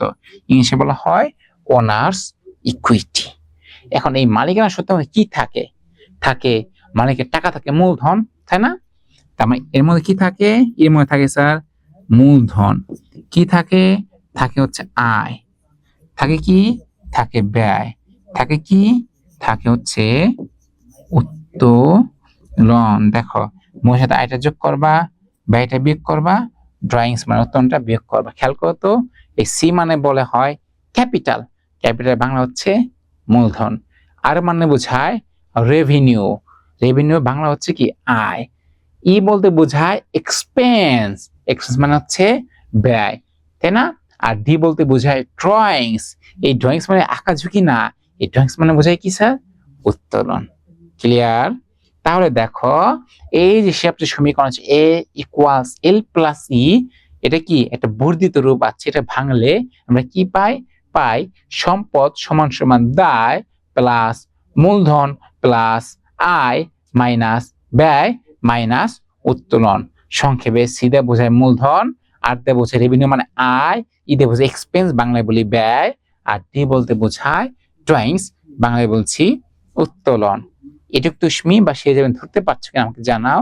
চলো আমরা তাহলে এইখানে আমার প্রশ্ন দেখো তো ছিল কি? এ ইকুয়ালস এল প্লাস সি। সি মানে কি? মূলধন মানে ক্যাপিটাল। এখানে প্লাস একটা গ্যাপ মানে ফাঁকা আছে, কোশ্চেন মার্ক রেখেছি। আচ্ছা তোমাকে দেখতে পাচ্ছ, আমি এটা বড় করবো, বলো তো স্ক্রিনকে আমি একটু বড় করে দেখাবো কিনা তুমি কমেন্টস করিও। ই মানে এক্সপেন্স মানে ব্যয়, আর ডি মানে ড্রয়িংস, ড্রয়িংস মানে উত্তোলন। তাহলে এই যে বন্ধু আছে ফাঁকা শূন্যস্থান কোশ্চেন মার্ক রেখেছি, এখানে সংখ্যাটিতে কত টাকা নির্দেশ করে। তারপর তো জানতে হবে শূন্যস্থানে কি বসাই। শূন্যস্থানে বসে কি আমরা রেভিনিউ মানে আয়। তাহলে আমার এই যে এতগুলো লেনদেন ছিল এর মধ্যে খুঁজতে হবে আমার আয় কি কি আছে। চলো আমরা একটু দেখে নেই।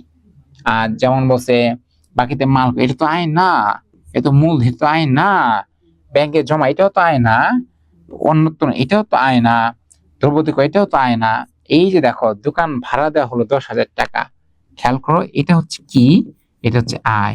দোকান যেহেতু ভাড়া দিয়েছি, প্রতি মাসে আমি ভাড়া পাবো না, এটা কিন্তু আমার জন্য স্যার আয়। দেখো বাকিতে মাল বিক্রয় করা হলো 30,000 টাকা, এটাও কিন্তু আয়। যেহেতু তুমি বাকিতে বিক্রি করেছো, টাকা তো আজকে হোক বা কাল হোক টাকা তো তুমি পাবা, টাকা তো মায়ের সুযোগ নাই না, দেরি কি করে দেবো মায়ের, নয় মামলা করে দেবো, টাকা যেহেতু পাবো তার মানে এটা কি, এটা হচ্ছে আয়, ও দেখা যায় নিকট থেকে 10,000 টাকা পাওয়া গেল, এটা তো না। তারপর আমরা আয় পাইলাম কয়টা, দুইটা, কি কি, দোকান ভাড়া দেওয়া হলো 10,000 টাকা, বাকিতে মাল বিক্রি করা হলো 30,000 টাকা। এটা এবার আমরা যেভাবে লিখবো, চলো দেখিয়ে দিই কিভাবে লিখতে হবে। স্কেল নাও, সুন্দর মতো তুমি কি করে ফেলবা, এটা মার্জিন টেনে ফেলবা, ক্লিয়ার। চলো এখানে করবো আমরা ক, চলো এখানে লিখবো আমরা বিবরণ, এখানে লিখবো আমরা টাকা, এইখানেও লিখবো কি টাকা, ক্লিয়ার। এইবার আমরা লিখি কি ছিল এখানে, দোকান ভাড়া, দোকান ভাড়া কত টাকা ছিল স্যার, ছিল 10,000 টাকা। আর এটা ছিল কি, বাকিতে পণ্য বিক্রয়, সেটা কত টাকা ছিল দেখি তো একটু, এই যেখানে লেখাই ছিল কত টাকা, দেখো 30,000 টাকা, একটা ছিল 10,000 টাকা। চলো বসে ফেলি 30,000 টাকা, তাহলে 30 আর 10 চলো কত আসবে, আসবে 40,000 টাকা। তার মানে ওই যে শূন্যস্থান যেটা ছিল সেখানে কি বুঝিয়েছিল, সেখানে বুঝেছিল আমার আর, আর মানে রেভিনিউ, বাংলায় বলে আয়। তাহলে আমার এখানে আয় বলতে কত টাকা দেখানো হচ্ছে, 40,000 টাকা। তাহলে এই 5 নম্বর প্রশ্নের উত্তর হবে কত, 40,000 টাকা। তুমি বুঝতে পেরেছো না জানাও। ওরাই কিন্তু এই যে সমীকরণ যে বর্ধিত রূপটা আছে না, এখান থেকে তোমার প্রশ্ন আসেই, হয়তো যদি সৃজনশীল প্রশ্ন না আসে এরকম করে, এমসিকিউ তে কিন্তু আসতে পারে। আমি বলবো তুমি যে কিছু না বুঝে থাকো, অ্যাটলিস্ট এটা মনে রাখবা যে আমরা যে সমীকরণ তুমি লিখেছো তুমি এ সমান সমান এল প্লাস ই, এটা কি, এটা একটা বেসিক সমীকরণ বা মূল সমীকরণ, এটা একটা বর্ধিত সমীকরণ আছে, এটাকে বড় করে ভেঙে লেখা যায়। এবার তাহলে সে যাবেন, আর তোমরা আমাকে কমেন্টস করে লেখো যে বর্ধিত সমীকরণটা আসলে কোনটা, কেমন কমেন্টস করো দেখি, কমেন্টস করে আমাকে বলো এর বর্ধিত সমীকরণটা কি। আমি তোমার জন্য ওয়েট করছি, 1 মিনিট সময় দিলাম।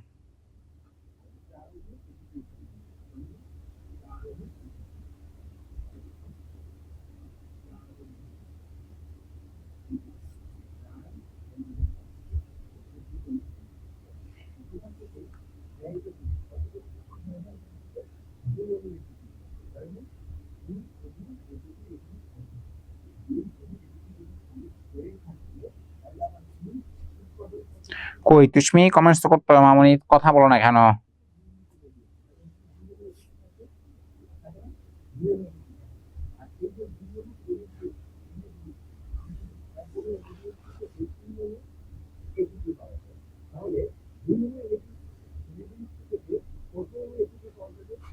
তুষ্মি তো লিখছে, দেখা যাক কি লিখছে, পড়ি।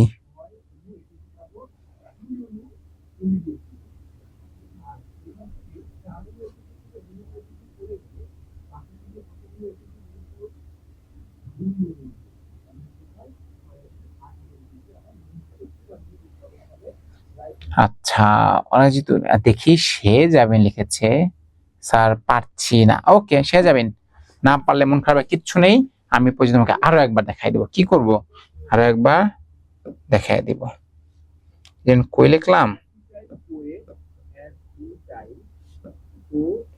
এই যে দেখতে পাচ্ছ, আমি একটু সে যাবেন, তোমার ধারা একটা পটেনশিয়াল আছে, তুমি কিন্তু পারবে, হ্যাঁ তোমার ইচ্ছা আছে, দেখেছি তুমি অ্যাক্টিভ আছো।